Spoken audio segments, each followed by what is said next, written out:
ปนลื้อព្រះអាទិត្យពេលរសៀលបានជះបញ្ចាំងមកលើវីឡាដ៏ស្កឹមស្កៃដែលមានរចនាប័ទ្មទំនើបលេចលោនៅកណ្ដាលក្រុងភ្នំពេញរថយន្តស៊េរីទំនើបពណ៌ខ្មៅរលោងមួយគ្រឿងបានបោះចូលមកឈប់យ៉ាងស្ងៀមស្ងាត់នៅមុខខ្លោងទ្វារធំបុប្ផាដែលជាម្ចាស់ផ្ទះដ៏មានមន្តស្នេហ៍និងថ្លៃថ្នូរបានដើរចេញមកទទួលភ្ញៀវដោយស្នាមញញឹមរស់រាយអ្នកដែលចុះពីរថយន្តនោះគឺនីសាដែលត្រូវជាក្មួយស្រីបង្កើតរបស់នាងមកពីខេត្តឆ្ងាយដើម្បីមករស់នៅបន្តការសិក្សានៅសាកលវិទ្យាល័យของទីក្រុងនីសាចុះពីរថយន្តក្នុងសម្លៀកបំពាក់ធម្មតាប៉ុន្តែសម្រស់ធម្មជាតិរបស់នាងពិតជាលេចធ្លោខ្លាំងណាស់នាងមានរាងកាយទូចច្រឡឹងស្បែកសមាត់ខៃដូចខ្ចីបណ្ដូលជែកនិងមានទម្រង់មុខស្រស់ស្អាតដោយតារាភាពយន្តដែលទើបតែរះភ្នែកធំមានមន្តស្នេហ៍និងបបោមាត់ពណ៌ស៊ីជម្ពូធម្មជាតិរបស់នាងធ្វើឲ្យអ្នកដែលបានឃើញហើយពិបាកនឹងដកភ្នែកចេញបុប្ផាបានស្ទុះទៅអោបក្មួយស្រីដោយក្តីនឹករួចក៏នាំនាងចូលទៅក្នុងផ្ទះដែលពោពេញដោយភាពស៊ីវិល័យខណៈពេលដែលពួកគេទាំងពីរកំពុងជជែកគ្នានៅក្នុងបន្ទប់ទទួលភ្ញៀវសំឡេងស្បែកជើងប៊ូលធួនក៏បន្លឺឡើងពីខាងលើចន្ទាសទាដែលជាម្ចាស់ផ្ទះនិងជាស្វាមីរបស់បុប្ផាបានដើរចុះមកក្រោមក្នុងសម្លៀកបំពាក់អាវសាមីពណ៌សដែលមូលដៃបន្តិចបង្ហាញពីសាច់ដុំមាំមួននិងរូបរាងខ្ពស់ស្រឡះសទាគឺជាបុរសដែលមានវ័យ350ឆ្នាំប៉ុន្តែលោកនៅតែរក្សាបាននូវភាពសង្ហានិងមន្តស្នេហ៍យ៉ាងខ្លាំងផ្ទៃមុខរបស់លោកមានភាពមុតមាំនិងមានអំណាចដែលធ្វើឲ្យនារីជាច្រើនតាំងតែលោកសម្លឹងមើលនៅពេលដែលសច្ចាបានឃើញនីសាជាលើកដំបូងលោកហាក់ដូចជាគាំងបេះដូងមួយរំពេចលោកមិនដែលគិតថាក្មួយស្រីរបស់ប្រពន្ធដែលលោកធ្លាប់ឃើញតាំងពីតូចឥឡូវនេះបានក្លាយជាយុវតីដ៏ស្រស់ស្អាតលើសពីការស្មានបែបនេះសោះកែវភ្នែកដ៏មុតស្រួចរបស់សច្ចាបានសម្លឹងមើលនីសាតាំងពីក្បាលដល់ជង្គជើងដោយភាពស្រេកឃ្លានដែលលាក់បាំងមិនជិតប៉ុន្តែលោកព្យាយាមរក្សាភាពនឹងណក្នុងនាមជាមនុស្សចាស់បុប្ផាបានណែនាំដោយក្តីរីករាយថាបងសទានេះនីសាក្មួយស្រីអូននាងមកដល់ហើយមើលចុះនាងធំដឹងក្តីស្អាតដល់ថ្នាក់វូនស្រីអូនសឹងតែចំណាំមិនចង់បានសទាញញឹមតិចរួចបន្លឺសម្ដីដោយសម្លេងស្រទន់តែមានអំណាចបាទពិតជាស្អាតមែនស្អាតជាងការពីពូទៅលេងនៅស្រុកឆ្ងាយណាស់នីសាលើកដៃសំពះសទាដោយក្តីគោរពទាំងអៀនព្រានជំរាបសួរលោកពូសទាចាប់ពីថ្ងៃនេះទៅនីសាសូមផ្ញើខ្លួននៅជាមួយលោកពូនិងអ្នកនាងហើយរាល់ពាក្យសម្ដីនិងកាយវិការដ៏ទន់ភ្លន់របស់នីសាកាន់តែធ្វើឲ្យក្នុងចិត្តរបស់សទាកើតមានអារម្មណ៍ចម្លែកម្យ៉ាងដែលលោកមិនធ្លាប់មានចំពោះភរិយាខ្លួនឯងជាច្រើនឆ្នាំមកហើយវាជាអារម្មណ៍ចង់គ្រប់គ្រងនិងចង់ឈ្នះទៅលើភាពបរិសុទ្ធរបស់ក្មេងស្រីនៅចំពោះមុខនៅយប់នោះក្នុងតុអាហារដែលមើលសភាពស្ងប់ស្ងាត់សច្ចាតែងតែលួចសម្លឹងមើលផ្ទៃមុខរបស់នីសាក្នុងពន្លឺភ្លើងស្រទន់រាល់ពេលដែលភ្នែកពួកគេប៉ះគ្នានីសាតែងតែកេតភ្នែកចេញដោយភាពអៀនខ្មាស់ប៉ុន្តែនាងក៏មានអារម្មណ៍ថាលោកពូសច្ចារបស់នាងពិតជាសង្ហានិងមានមន្តស្នេហ៍ទាក់ទាញខ្លាំងណាស់បរិយាកាសក្នុងផ្ទះដ៏ធំនេះចាប់ផ្ដើមប្រែប្រួលបន្តិចម្ដងវត្តមានរបស់នីសាប្រៀបដូចជាផ្កាព្រៃដ៏ក្របោបដែលបានភ្លាក់មកចំកណ្ដាលចិត្តរបស់បុរសដែលមានអ្វីគ្រប់យ៉ាងតែខ្វះភាពស្រស់ស្រាយដូចសច្ចាលោកដឹងច្បាស់ថាចាប់ពីពេលនេះទៅជីវិតអភិភិពណ៌រវាងលោកនិងបុប្ផានឹងត្រូវជួបប្រទះនូវព្យុះភ្លៀងដែលមិនអាចជៀសរួចដោយសារតែភ្លើងស្នេហ៍ខុតគន្លងដែលកំពុងតែចាប់ដើមឆេះងំនៅទ្រង់របស់លោកពេលវេលាបានកន្លងផុតទៅអស់រយៈពេលមួយសប្តាហ៍ហើយដែលនីសាបានមករស់នៅក្នុងវីឡាដ៏ស្កឹមស្កៃរបស់សទានិងបុប្ផាជីវិតថ្មីក្នុងទីក្រុងធ្វើឲ្យក្មេងស្រីមកពីខេត្តរូបនេះមានការភ្ញាក់ផ្អើលនិងអៀនព្រានច្រើនប៉ុន្តែភាពស្និទ្ធស្នាលនិងការយកចិត្តទុកដាក់ហួសហេតុរបស់លោកពូសទាបានធ្វើឲ្យនាងចាប់ផ្ដើមមានអារម្មណ៍ប្លែកសទាមិនដែលបង្ហាញចរិតម៉ាំទៀងឬតឹងតែងដាក់នាងឡើយផ្ទុយទៅវិញលោកតែងតែប្រើសម្ដីទន់ភ្លន់និងកែវភ្នែកដែលពោពេញដោយអត្ថន័យជ្រាលជ្រៅសម្លឹងមើលនាងគ្រប់ពេលវេលារាល់ព្រឹកព្រលឹមនៅពេលដែលបុប្ផារវល់រៀបចំខ្លួនទៅមើលហាងកែសម្ផស្សសទាតែងតែចំណាយពេលអង្គុយក្រៀបកាហ្វេនៅតុអាហារដើម្បីរងចាំមើលវត្តមានរបស់នីសាចុះមកពីជាន់លើនីសាក្នុងឈុតសម្លៀកបំពាក់សិស្សសាកលវិទ្យាល័យអាវសសំពត់ខៀវរឹបត្រកៀកបង្ហាញពីរាងកាយដ៏ស្រឡូននិងសម្រស់ក្មេងខ្ចីដែលមិនអាចបិទបាំងបានរាល់ពេលដែលនាងដើរកាត់សទាតាំងតែលួចពិនិត្យមើលរាងរៅរបស់នាងតាំងពីក្បាលដល់ចុងជើង ហាក់ដូចជាចង់លាបត្របាក់ក្មួយស្រីរូបនេះចូលទៅក្នុងបេះដូងថ្ងៃមួយខណៈដែលបុប្ផាត្រូវចេញទៅចូលរួមកម្មវិធីសប្បុរសធម៌ពេញមួយថ្ងៃភាពស្ងប់ស្ងាត់បានគ្រប់ដណ្ដប់ពេញវិឡាដ៏ធំនីសាកំពុងអង្គុយអានសៀវភៅនៅមាត់អាងទឹកក្នុងសួនក្រោយផ្ទះដោយស្លៀកពាក់រលុងខ្យល់បក់រវិចធ្វើឲ្យសក់វែងអន្លាយរបស់នាងប៉ះនឹងថ្ពួរដ៏រលងសត្យាដើរចូលមកជិតពីក្រោយយ៉ាងស្ងៀមស្ងាត់ក្លិនទឹកអបបរ៉ាស់ដ៏មានមន្តស្នេហ៍របស់លោកបានភាយចូលច្រមុះនីសាធ្វើឲ្យនាងភ្ញាក់ព្រឺតរួចស្ទុះក្រោកឈរសត្យាញញឹមតិចដែលជាស្នាមញញឹមដ៏សង្ហាបំផុតដែលនីសាធ្លាប់ឃើញលោកពោលឡើងដោយសំឡេងស្រទន់អានសៀវភៅដល់ណាស់ឲ្យក្មួយស្រីមានអីពិបាកចង់ឲ្យពូជួយបញ្យល់ទេសត្យានិយាយបណ្ដាក៏ឈានជើងជួយមកគៀកបណ្ដារហូតនីសាមានអារម្មណ៍ថាដង្ហើមដ៏ក្តៅភីរបស់លោកពូកំពុងប៉ះនឹងថ្ងារបស់នាងកែវភ្នែករបស់សត្យានៅពេលនេះមិនមែនជាកែវភ្នែករបស់លោកពូដែលសម្លឹងមើលក្មួយឡើយប៉ុន្តែវាជាកែវភ្នែករបស់បុរសម្នាក់ដែលកំពុងលង់ស្នេហ៍នឹងសម្រស់នារីម្នាក់យ៉ាងងប់ងល់សត្តាបានលើកដៃមួនរបស់លោកមកប៉ះសក់របស់នីសាថ្នមរួចសៀតវានៅពីក្រោយត្រចៀករបស់នាងកាយវិការនេះធ្វើឲ្យនីសាឈរថ្មឹងក្នុងចិត្តរបស់នាងលោតញាប់ដូចវាស្កទាំងខ្លាចទាំងអៀននិងមានអារម្មណ៍រំភើបម្យ៉ាងដែលនាងមិនយល់លោកពូបានបន្ទាបខ្លួនមកគៀកត្រចៀកនាងរួចខ្សឹបតិចនីសាដឹងទេតាំងពីក្មួយមកដល់ផ្ទះនេះហាក់ដូចជាមានពន្លឺជាងមុនពូមិនដែលគិតថាក្មួយស្រីរបស់ពូស្អាតដល់ថ្នាក់នេះសោះសម្ដីផ្អែមល្ហែមប្រៀបដូចជាថ្នាំពីរដែលស្រោចស្រូបមកលើចិត្តក្មេងស្រីដែលមិនធ្លាប់ស្គាល់រសជាតិស្នេហាទោះបីជានីសាដឹងថាអ្វីដែលកំពុងកើតឡើងវាខុសនឹងសីលធម៌ព្រោះសត្យាគឺជាប្តីរបស់មីងបង្កើតរបស់នាងប៉ុន្តែកម្លាំងតាក់ទាញនិងភាពសង្ហារបស់សត្យាបានធ្វើឲ្យរបងការពារក្នុងចិត្តរបស់នាងចាប់ផ្ដើមរំគោះរង្គើកែវភ្នែកពីសុពលរបស់សត្យាបានចាប់ផ្ដើមចងក្បួនដាក់នីសាបន្តិចម្ដងដោយការលួងលោមនិងការយកចិត្តទុកដាក់ដែលលើសពីពូនិងក្មួយលោកមិនត្រឹមតែសម្លឹងមើលដោយភ្នែកនោះទេប៉ុន្តែរាល់សុខសុទ្ធតែបង្កប់នៅបំណងប្រាថ្នាចង់បាំងរូបរាងកាយដ៏ក្មេងខ្ចីរបស់នីសាភាពស្និទ្ធស្នាលដែលមើលទៅដូចជាធម្មតានៅចំពោះមុខបុប្ផាបែរជាក្លាយជាសមរភូមិស្នេហ៍ដ៏ក្តៅគគុកនៅពេលដែលពួកគេនៅក្បែរគ្នាពីរនាក់នីសាចាប់ផ្ដើមធ្លាក់ក្នុងអន្លង់ស្នេហ៍ដែលសត្យាបានជីកគប់ទុកនាងមិនដឹងទេថាកែវភ្នែកដ៏ពីសុពលមួយគូនេះនឹងនាំនាងទៅរកផ្លូវដែលមិនអាចត្រឡប់ក្រោយបានក្នុងពេលឆាប់ខាងមុខរាត្រីដ៏សែនស្ងប់ស្ងាត់បានឈានជលមកដល់គ្រប់ដណ្ដប់ទៅដោយភាពត្រជាក់ស្រពប់នៃដំណក់ទឹកភ្លៀងដែលចាប់ផ្ដើមធ្លាក់ស្រិកនៅខាងក្រៅវិឡានៅក្នុងផ្ទះដ៏ធំទូលាយនេះ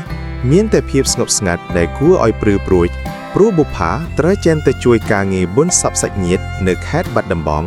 ហើយត្រូវសម្រាកនៅទីនោះមួយយប់នេះគឺជាឱកាសដែលសត្យារងចាំយ៉ាងអន្ទះសាក្រោយពីទទួលទានស្រាក្រហមអស់ជាច្រើនកែវដើម្បីបង្កើនភាពក្លាហាននិងដុតរំលាយអារម្មណ៍ដែលកំពុងពុះកញ្ជ្រោលសត្យាបានដើរតម្រង់ទៅកាន់បន្ទប់គេងរបស់នីសាដែលស្ថិតនៅជាន់ទី2នៃវិឡានៅខាងក្នុងបន្ទប់នីសាកំពុងតែអង្គុយនៅមុខកញ្ចក់សម្អាតមុខមាត់ត្រៀមចូលគេងនាងស្លៀកឈុតគេងយប់សូត្រពណ៌សស្តាងរលោងដែលបង្ហាញឲ្យឃើញនូវស្មាដ៏ស្រលូននិងរាងកាយដ៏ទាក់ទាញក្រោមពន្លឺភ្លើងពណ៌លឿងទុំសំឡេងគោះទ្វារតិចបានបន្លឺឡើងធ្វើឲ្យនាងភ្ញាក់ព្រឺតរួចដើរទៅបើកទ្វារនៅចំពោះមុខនាងគឺសត្យាដែលឈរក្នុងសភាពអាវសេមីរបត់លេវ2-3គ្រាប់លើយបង្ហាញឲ្យឃើញទ្រូងម៉ាំមុននិងក្លិនទឹកអប់ឡៃឡំនិងក្លិនស្រាក្រហមដ៏ងប់ងល់មុនពេលដែលនីសាអាចនិយាយអ្វីបានសត្យាបានឈានជើងចូលក្នុងបន្ទប់រួចបិទទ្វារចាក់សោយ៉ាងលឿននីសាមានអារម្មណ៍ភ័យខ្លាចផងនិងញាប់ញ័រក្នុងចិត្តផងនាងដកថយក្រោយបន្តិចម្ដងរហូតដល់គៀកនឹងគាំងក្រេលោកពូមានការអីមែនទេហេតុអីលោកពូចូលមកក្នុងបន្ទប់នីសាទាំងយប់អាត្រាតបែបនេះសត្យាមិនឆ្លើយភ្លាមឡើយប៉ុន្តែលោកបានដើរចូលមកគៀករួចសម្លឹងមើលទៅកាន់បបោមាត់របស់នីសាដោយកែវភ្នែកដែលពោពេញដោយភ្លើងទាំងអាលោកបានលូកដៃទៅចាប់ចង្កេះតូចច្រឡឹងរបស់នាងរួចទាញមកអោបផ្អឹបនឹងទ្រូងដ៏កោះក្ដៅរបស់លោកសត្យាខ្សឹបក្នុងសំឡេងសអៗថាពូមិនអាចទ្រាំបានទៀតទេនីសាតាំងពីក្មួយមកដល់ទីនេះពូមិនដែលដេកលូកស្រួលម្ដងណាឡើយក្នុងខួរក្បាលរបស់ពូ មានតែរូបរាងនិងសម្រស់របស់ក្មួយម្នាក់គត់នីសាព្យាយាមរើបំរាស់បន្តិចបន្តួចទាំងទឹកភ្នែករលីងរលៀងលោកពូកុំធ្វើបែបនេះអីវាខុសសីលធម៌ណាស់លោកពូមានអ្នកមីងបុប្ផាហើយនីសាក៏ជាក្មួយស្រីរបស់អ្នកមីងដែរប៉ុន្តែសម្ដីរបស់នាងហាក់ដូចជាខ្យល់បក់កាត់ត្រចៀកសត្យាទៅវិញលោកបានចាប់ដើមថើបញកញីទៅលើកញ្ចឹងកនិងស្មារបស់នាងដោយភាពស្រេកឃ្លានរាល់ការបបោអង្អែលដ៏ជំនាញរបស់បុរសវ័យកណ្ដាលដែលសម្បូរពិសោធន៍ដូចជាសត្យាបានធ្វើឲ្យក្មេងស្រីដែលមិនធ្លាប់ស្គាល់រសជាតិស្នេហាដូចជានីសាចាប់ដើមទុនដៃទុនជើងនិងបាត់បង់ម្ចាស់ការលើខ្លួនឯងក្នុងរាត្រីដ៏ស្ងាត់ជ្រងំនោះភឿងស្នេហ៍ដែលកើតចេញពីការផិតក្បត់បានឆាបឆេះយ៉ាងសន្ធៅនីសាដែលធ្លាប់តែជាក្មេងស្រីបរិសុទ្ធត្រូវធ្លាក់ក្នុងអន្លង់តណារបស់លោកពូខ្លួនឯងយ៉ាងជ្រៅភាពភ័យខ្លាចត្រូវបានជំនួបដោយអារម្មណ៍រំភើបញាប់ញ័រដែលនាងមិនធ្លាប់ជួបប្រទះពីមុនមកសត្យាបានប្រើភាពសង្ហានិងភាពកក់ក្ដៅរបស់លោកដើម្បីបិទបាំងភាពខុសឆ្គងទាំងឡាយនៅយុគនោះនីសាបានបាត់បង់អ្វីៗគ្រប់យ៉ាងដែលនារីម្នាក់គួរតែរក្សាប៉ុន្តែនាងបែរជាមានអារម្មណ៍ថានាងមិនអាចរស់នៅខ្វាក់បុរសម្នាក់នេះបានទៅវិញភាពកខ្វក់នៃស្នេហាខុសគន្លងនេះបានចាប់ផ្ដើមលាបពណ៌ជីវិតរបស់ពួកគេទាំងពីរជារៀងរហូតចំណែកឯកិត្តិយសនិងកិត្តិយសដែលសត្យាធ្លាប់មានក៏ចាប់ផ្ដើមរលាយបាត់បន្តិចម្ដងក្រោមស្បៃនៃរាត្រីខ្មុតជាតិមួយនេះពន្លឺព្រះអាទិត្យដំបូងនៃថ្ងៃថ្មីបានចេះចូលតាមចន្លោះវាំងនិនស្តាងនៃបន្ទប់គេងប៉ុន្តែវាមិនបាននាំមកនូវភាពស្រស់ស្រាយសម្រាប់នីសានោះឡើយ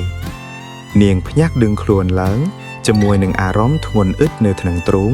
និងការឈឺចាប់ស្ពឹកស្រពន់ពេញរាងកាយនៅក្បែរខ្លួននាងសត្យាកំពុងតែដេកលក់យ៉ាងស្កប់ស្កល់ក្នុងសម្ភារគ្មានសម្លៀកបំពាក់បង្ហាញឲ្យឃើញនៅសាច់ដុំទ្រូងម៉ាមួនដែលនាងទើបតែបានប៉ះពាល់កាលពីយប់មិញទឹកភ្នែករបស់នីសាចាប់ផ្ដើមស្រក់ចុះមកដោយមិនដឹងខ្លួននៅពេលដែលនាងសម្លឹងមើលស្នាមក្រហមនៅលើស្មារបស់ខ្លួននិងនឹកឃើញដល់ទង្វើដែលបានកើតឡើងនាងដឹងច្បាស់ថាខ្លួនឯងបានធ្វើរឿងដ៏អាម៉ាស់បំផុតគឺការក្បត់ញាក់មីងបុក្ខាដែលជាសាច់ញាក់បង្កើតនិងជាអ្នកមានគុណដែលបានផ្ដល់ជំរឿឲ្យនាងនីសាព្យាយាមក្រោកចុះពីគ្រែទាំងញ័រដៃញ័រជើងរួចប្រញាប់ប្រមូលសម្លៀកបំពាក់មកស្លៀកវិញដោយភាពភ័យខ្លាចនាងចង់រត់ចេញពីបន្ទប់នេះចង់រត់ចេញពីការពិតប៉ុន្តែក្នុងពេលនោះសត្យាក៏បានភ្ញាក់ដឹងខ្លួនហើយស្ទុះមកចាប់ដៃនាងជាប់លោកបានទាញនាងមកអបថ្នមពីក្រោយរួចខ្សឹបដាក់ត្រចៀកនាងដោយសំឡេងស្រទន់ដែលបង្កប់ដោយមន្តស្នេហ៍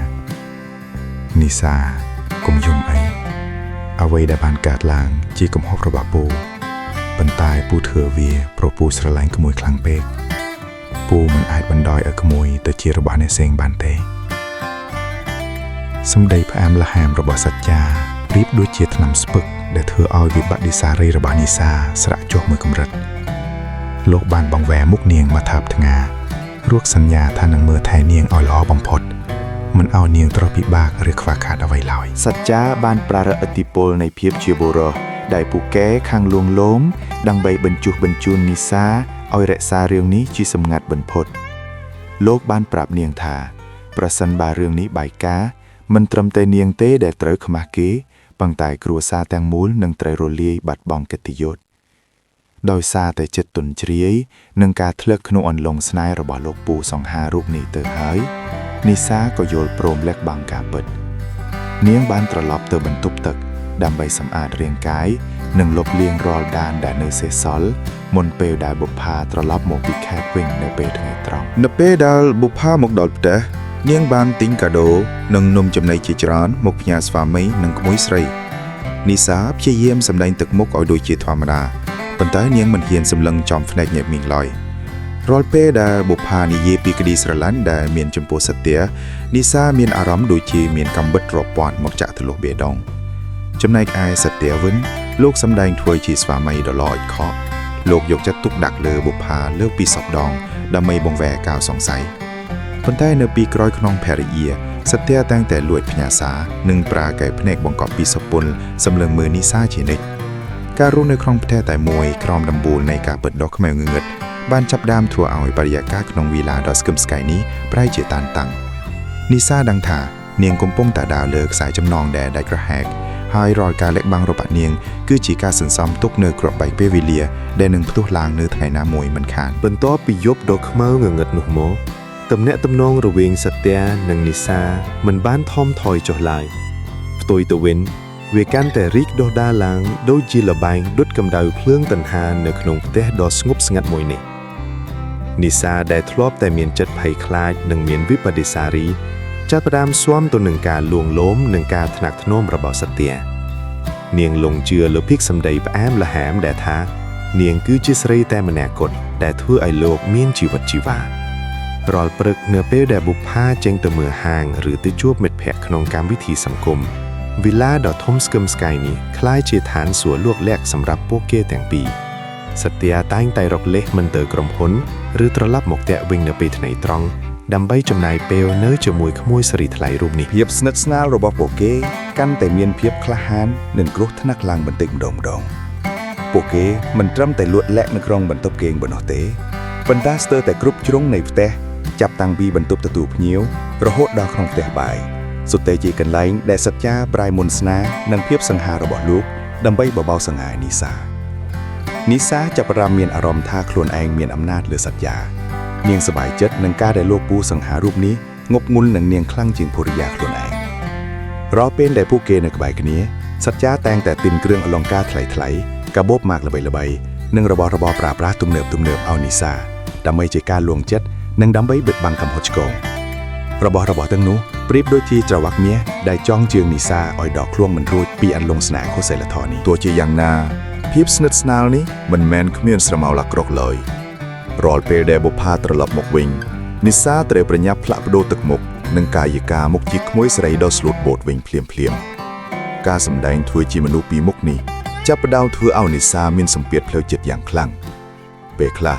នៅពេលដែលនាងឃើញបុប្ផាយកចិត្តទុកដាក់និងស្រឡាញ់សត្យាដោយចិត្តស្មោះនាងមានអារម្មណ៍ថាខ្លួនឯងជាស្រីបម្រើអារម្មណ៍ដ៏ថោកទាបម្នាក់ប៉ុន្តែរាល់ពេលដែលសត្យាសម្លឹងមើលនាងដោយកែវភ្នែកស្រីឃ្លាននិងខ្សឹបប្រាប់ថាលោកមិនអាចរស់នៅខ្វះនាងបាន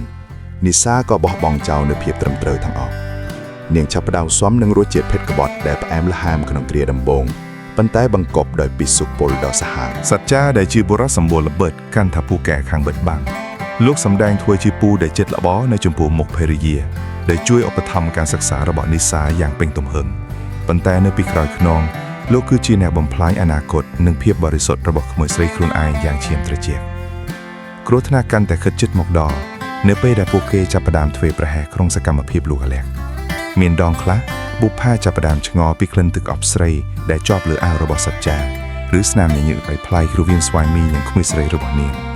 ប៉ុន្តែដោយសារតែភាពជឿជាក់លើស្នេហាជាច្រើនឆ្នាំនាងព្យាយាមរុញច្រានការសង្ស័យទាំងនោះចេញពួកគេទាំងពីរនាក់កំពុងតែរំនៅលើមាត់ជ្រោះដ៏ខ្ពស់ដែលមានឈ្មោះថាការក្បត់ហើយរាល់ជំហានដែលពួកគេឈានទៅមុខដោយភាពស្និទ្ធស្នាលខុសឆ្គងនេះគឺជាការខិតជិតទៅរកថ្ងៃអន្តរាយដែលមិនអាចជៀសរួចភាពស្ងប់ស្ងាត់នៅក្នុងវីឡាដ៏ប្រណិតចាប់ដើមប្រែប្រួលជាបណ្ដានៅពេលដែលពពួកនៃភាពមន្ទិលសង្ស័យចាប់ដើមគ្រប់ដណ្ដប់លើចិត្តរបស់បុប្ផាទោះបីជានាងជាស្ត្រីដែលមានចិត្តធ្ងន់និងជឿជាក់លើស្វាមីយ៉ាងណាក៏ដោយប៉ុន្តែវិញ្ញាណទី6របស់មនុស្សជាភរិយាតែងតែរហ័សនឹកឃើញនៅអ្វីដែលមិនប្រក្រតីបុប្ផាចាប់ដើមសង្កេតឃើញថាសត្យាហាក់ដូចជាមានភាពស្រស់ស្រាយនិងក្មេងជាងមុនខុសធម្មតាលោកចំណាយពេលរៀបចំខ្លួនយូរជាងមុនប្រើទឹកអប់ក្លិនឈ្ងុយខ្លាំងនិងតែងតែញញឹមម្នាក់ឯងនៅពេលសម្លឹងមើលទូរស័ព្ទអ្វីដែលធ្វើឲ្យនាងកាន់តែចាប់អារម្មណ៍នោះគឺទំនាក់ទំនងរវាងសត្យានិងនីសាដែលមើលទៅហាក់ដូចជាមានអថាកំបាំងអ្វីមួយយ៉ាងដែលនាងមិនអាចចូលទៅជិតបាននៅរាល់ពេលទទួលទានអាហារជុំគ្នានីសាតែងតែមានអាការៈអៀនព្រានខុសធម្មតាហើយមិនសូវហ៊ានសម្លឹងចំភ្នែកនាងដូចកាលពីមុនឡើយរាល់ពេលតែបុប្ផានិយាយរឿងអ្វីមួយសត្យាតែងតែបង្វែរមកសួរនាំពីការសិក្សារបស់នីសាឬនិយាយសរសើរពីសម្រស់របស់ក្មួយស្រីនៅចំពោះមុខនាងដោយមិនលែកលៀមថ្ងៃមួយខណៈដែលបុប្ផាកំពុងរៀបចំដកអាហារចេញពីថង់ដើម្បីដាក់ក្នុងទូទឹកកកនាងបានប្រទះឃើញបង្កាន់ដៃទិញគ្រឿងអលង្ការតម្លៃរាប់ពាន់ដុល្លារនៅក្នុងហោប៉ឺអាវធំរបស់សត្យានាងមានចិត្តរំភើបជាខ្លាំងដោយស្មានថាសត្យាទិញវាដើម្បីធ្វើការភ្ញាក់ផ្អើលដល់នាង ក្នុងថ្ងៃខួបកំណើតដែលខិតជិតមកដល់ប៉ុន្តែរហូតដល់ច្រើនថ្ងៃកន្លងផុតទៅ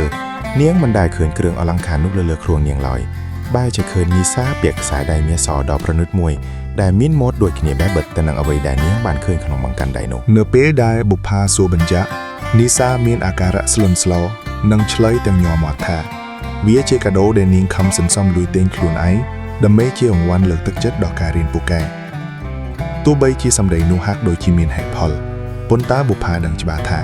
ក្មេងស្រីម្នាក់ដែលទើបតែមកពីខេត្តនិងគ្មានការងារធ្វើដូចជានីសាមិនអាចមានលុយរាប់ពាន់ដុល្លារមកទិញរបស់ប្រណិតបែបនេះឡើយការសង្ស័យកាន់តែឆេះងំខ្លាំងឡើងនៅយប់មួយដែលបុប្ផាធ្វើពុតជាដេកលក់រួចឃើញសត្យាលួចក្រោកដើរចេញពីបន្ទប់យ៉ាងស្ងៀមស្ងាត់នៅវេលាម៉ោង 2 អធ្រាត្រ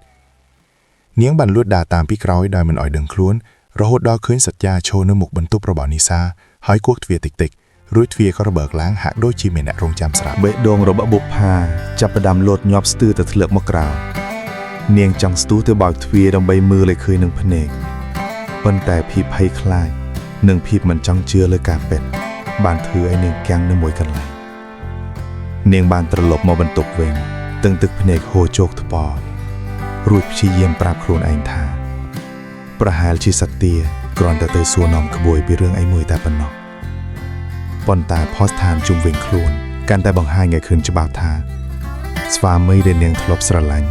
និងក្មួយស្រីដែលនាងធ្លាប់ទុកចិត្តកំពុងតែរួមដៃគ្នាបង្កើតនៅការក្បត់ដ៏សាហាវបំផុតនៅពីក្រោយខ្នងនាងបរិយាកាសនៅក្នុងផ្ទះដែលធ្លាប់តែមានសុភមង្គលចាប់ផ្ដើមប្រែជាត្រជាក់ស្រពភពនិងពោពេញដោយភាពតានតឹងខណៈដែលបុប្ផាចាប់ផ្ដើមរៀបចំគម្រោងដើម្បីតាមដាន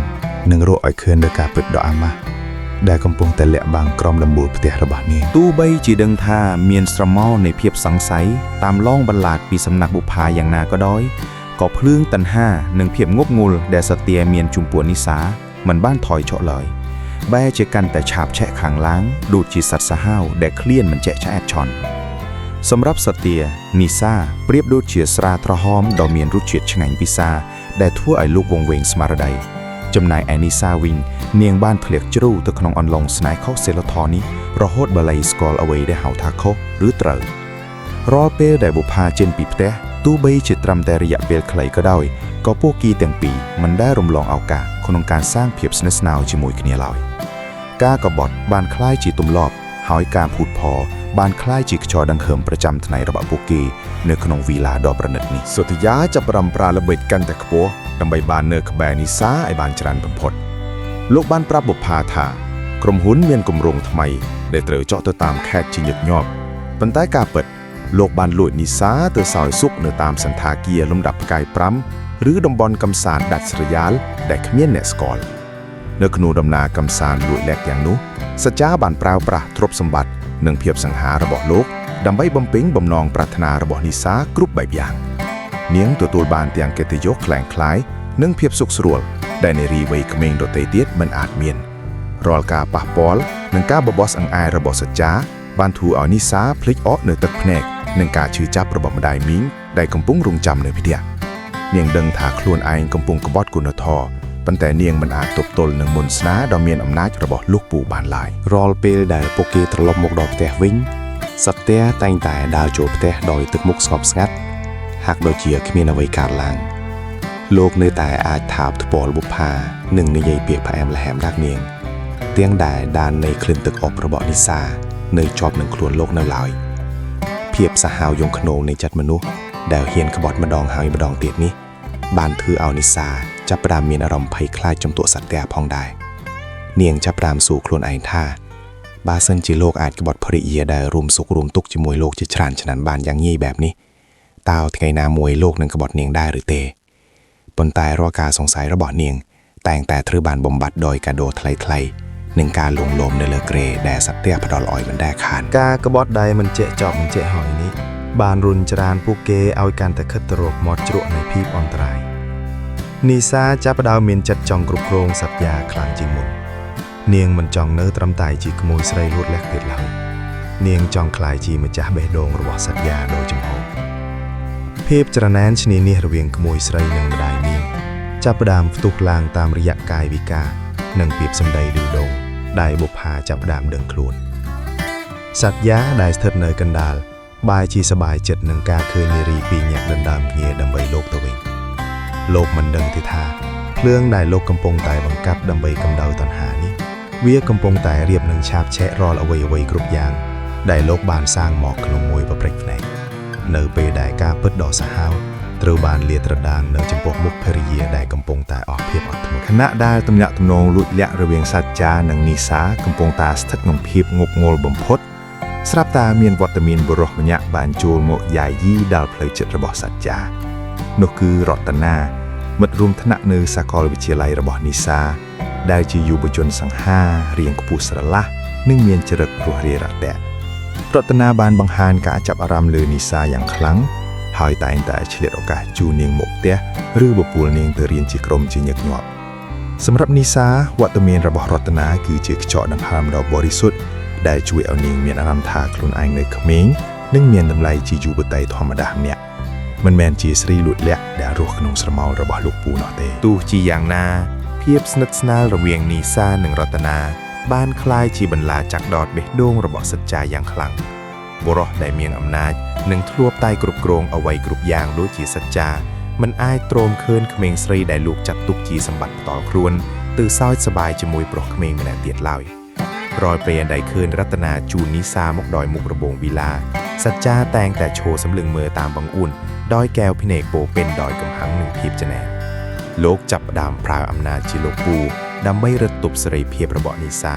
ដោយហាមមិនឲ្យនាងចេញទៅក្រៅយុគប្រលប់ឬនិយាយទូរស័ព្ទជាមួយអ្នកដទៃយូរពេកភាពប្រច័ណ្ឌរបស់សច្ចាបានឈានដល់ចំណុចកំពូលនៅក្នុងកម្មវិធីជប់លៀងគ្រួសារតូចមួយដែលបុប្ផាបានរៀបចំឡើងក្នុងនាមជាមិត្តជិតស្និទ្ធរបស់នីសារតនាក៏ត្រូវបានអញ្ជើញឲ្យចូលរួមដែរក្នុងឈុតសម្លៀកបំពាក់រាត្រីសម័យដ៏ស្រស់ស្អាតនីសានិងរតនាបានជជែកគ្នាយ៉ាងស្និទ្ធស្នាលដែលមើលទៅដូចជាគូស្នេហ៍ដ៏ស័ក្តិសមបំផុតសច្ចាដែលអង្គុយនៅក្បាលបុប្ផាបានត្រឹមតែក្តាប់កែវស្រាក្រហមក្នុងដៃយ៉ាងណែនរហូតដល់ប៊ីសនឹងបែកលោកមិនអាចគ្រប់គ្រងអារម្មណ៍ខ្លួនឯងបានក៏ឆ្លៀតឱកាសដែលបុប្ផាកំពុងរវល់ក្នុងផ្ទះបាយដើរទៅអូសដៃនីសាចូលទៅក្នុងបន្ទប់អានសៀវភៅដោយកំហឹងនីសាក្មួយចង់ធ្វើឲ្យពូឈួតមែនទេហេតុអីបានជាត្រូវស្និទ្ធស្នាលជាមួយអាប្រូក្មេងនោះដល់ថ្នាក់ហ្នឹងសត្យាសួរទាំងសង្កេតថ្មិញនីសាដែលចាប់ផ្ដើមធុញទ្រាន់នឹងការគ្រប់គ្រងរបស់លោកក៏តបវិញទាំងទឹកភ្នែករតនៈគឺជាមិត្តរបស់នីសាហើយគាត់ក៏នៅក្មេងស័ក្តិសមនឹងនីសាជាងលោកពូដែលជាប្តីយ៉ាងញឹកមីងសម្ដីនេះប្រៀបដូចជាការចាក់សាំងលើកភ្លើងសត្យាបានចាប់ច្របាច់ស្មារបស់នីសាយ៉ាងខ្លាំងរួចសម្លឹងមើលនាងដោយកែវភ្នែកដ៏កាចសាហាវលោកចង់បង្ហាញឲ្យនាងដឹងថាទោះបីជាមានរតនៈម្នាក់ឬ10ម្នាក់ទៀតក៏នាងនៅតែជារបស់លោកជានិច្ចប៉ុន្តែសកម្មភាពដ៏តានតឹងនេះបានធ្វើឲ្យបុប្ផាដែលដើរកាត់មុខបន្ទប់ចាប់ផ្ដើមឮសំឡេងឈ្លោះប្រកែកគ្នាភាពប្រច័ណ្ឌដែលប៊ីសនឹងធ្វើឲ្យរឿងបែកការនេះបានคล้ายជាការដាស់តឿនដល់នីសាថាស្នេហាដែលកើតចេញពីការពិតក្បត់វាមិនដែលនាំមកនូវសេចក្តីសុខពិតប្រាកដឡើយមានតែភាពក្តៅក្រហាយនិងការភ័យខ្លាចដែលតាមឡងបន្លាចមិនចេះចប់មិនចេះហាយបន្ទាប់ពីការឆ្លុះប្រកែកគ្នាយ៉ាងខ្លាំងជាមួយសត្យានៅក្នុងបន្ទប់អានសៀវភៅមកនីសាចាប់ផ្ដើមមានអារម្មណ៍ថាពិភពលោកដែលនាងធ្លាប់គិតថាផ្អែមល្ហែមកំពុងតែប្រែជាទ្រង់មាសដ៏ចង្អៀតណែននាងអង្គុយនៅមុខកញ្ចក់ក្នុងបន្ទប់គេងទាំងទឹកភ្នែកហូរស្រក់ចុះមកលើត្បល់សម្លឹងមើលរូបសម្រស់ដ៏ស្រស់ស្អាតរបស់ខ្លួនឯងដែលឥឡូវនេះបង្កប់ទៅដោយភាពហត់នឿយនិងវិបត្តិស័យនាងចាប់ផ្ដើមដឹងខ្លួនថាខ្លួនឯងគ្រាន់តែជាឧបករណ៍បម្រើអារម្មណ៍និងជាកម្មសិទ្ធិសម្រាប់បង្អួតអំណាចរបស់សត្យាតែប៉ុណ្ណោះរាល់ពាក្យសន្យាដែលថានឹងផ្ដល់អនាគតដ៏ភ្លឺស្វាងឲ្យនាងហាក់ដូចជាខ្យល់បក់កាត់ព្រោះសត្យាមិនដែលបង្ហាញសញ្ញាណាមួយថានឹងចាកចេញពីបុប្ផាដែលមិនមកគ្រប់នាងដោយចំហនោះឡើយរាល់ពេលដែលនាងឃើញបុប្ផាដើរចូលមកក្នុងផ្ទះទាំងទឹកមុខញញឹមនិងសួរសុខទុក្ខនាងដោយក្តីស្រឡាញ់នីសាមានអារម្មណ៍ចង់ស្រីប្រាប់ការពិតទាំងអស់ដើម្បីបញ្ចប់ការសម្ដែងដ៏ថោកទាបនេះប៉ុន្តែនាងមិនមានភាពក្លាហានគ្រប់គ្រាន់ឡើយភាពភ័យខ្លាចចង់តួកំហឹងរបស់សត្យានិងភាពខ្លាចរអាក្នុងការបាត់បង់ជីវិតដ៏ស៊ីវិល័យដែលនាងកំពុងមានបានធ្វើឲ្យនាងសម្រេចចិត្តបន្តលាក់ខ្លួននៅក្រោយស្បៃមុខនៃភាពកុហកនាងចាប់ផ្ដើមដេកយំស្ទើររាល់យប់នឹកស្រណោះដល់ភាពបរិសុទ្ធនិងភាពវិជ្ជាការពីគេស្រុកកំណើតដែលកាលនោះនាងមិនចាំបាច់ត្រូវលះបង់ឬខ្លាចក្រែងកែវភ្នែកអ្នកណាម្នាក់ឡើយសច្ចាដែលដឹងខ្លួនថាបានធ្វើឲ្យនីសាមានចិត្តឃ្លាតឆ្ងាយក៏ចាប់ផ្ដើមប្រើល្បិចអាណិតដើម្បីទាញនាងទៅលុបមកវិញលោកបានចូលមកលួងលោមនាងដោយទឹកមុខស្រពោននិយាយពីរឿងរ៉ាវពិបាកចិត្តក្នុងជំនួញនិងប្រាប់ថានីសាគឺជាកម្លាំងចិត្តតែមួយគត់ដែលលោកមាន លោកបានលុតចង្គង់នៅចំពោះមុខនាងអង្គវ៉សំទោសចំពោះភាពប្រច័ណ្ឌជ្រុលហួសហេតុហើយបានជូនកាដូជាគ្រឿងអលង្ការពេជ្រដ៏មានតម្លៃមួយឈុតទៀតដើម្បីលួងចិត្តដែលទន់ជ្រាយរបស់នីសាក៏ត្រូវរលាយម្ដងទៀតក្រោមសម្ដីផ្អែមល្ហែមនិងការបបរស្អង្អែលដ៏ជំនាញរបស់លោកពូសង្ហារូបនេះនាងបានព្រមចុះចូលនឹងសច្ចាម្ដងទៀតទាំងដែលដឹងច្បាស់ថាវានឹងនាំមកនៅទឹកភ្នែកកាន់តែច្រើននៅថ្ងៃខាងមុខក្នុងគ្រានោះនីសាចាប់ផ្ដើមយល់ច្បាស់ពីរសជាតិល្វីងជូរចត់នៃស្នេហាខុសគន្លងនាងមានអារម្មណ៍ឯកោបំផុតទោះបីជារស់នៅក្នុងវីឡាដ៏ស្គមស្កៃក៏ដោយ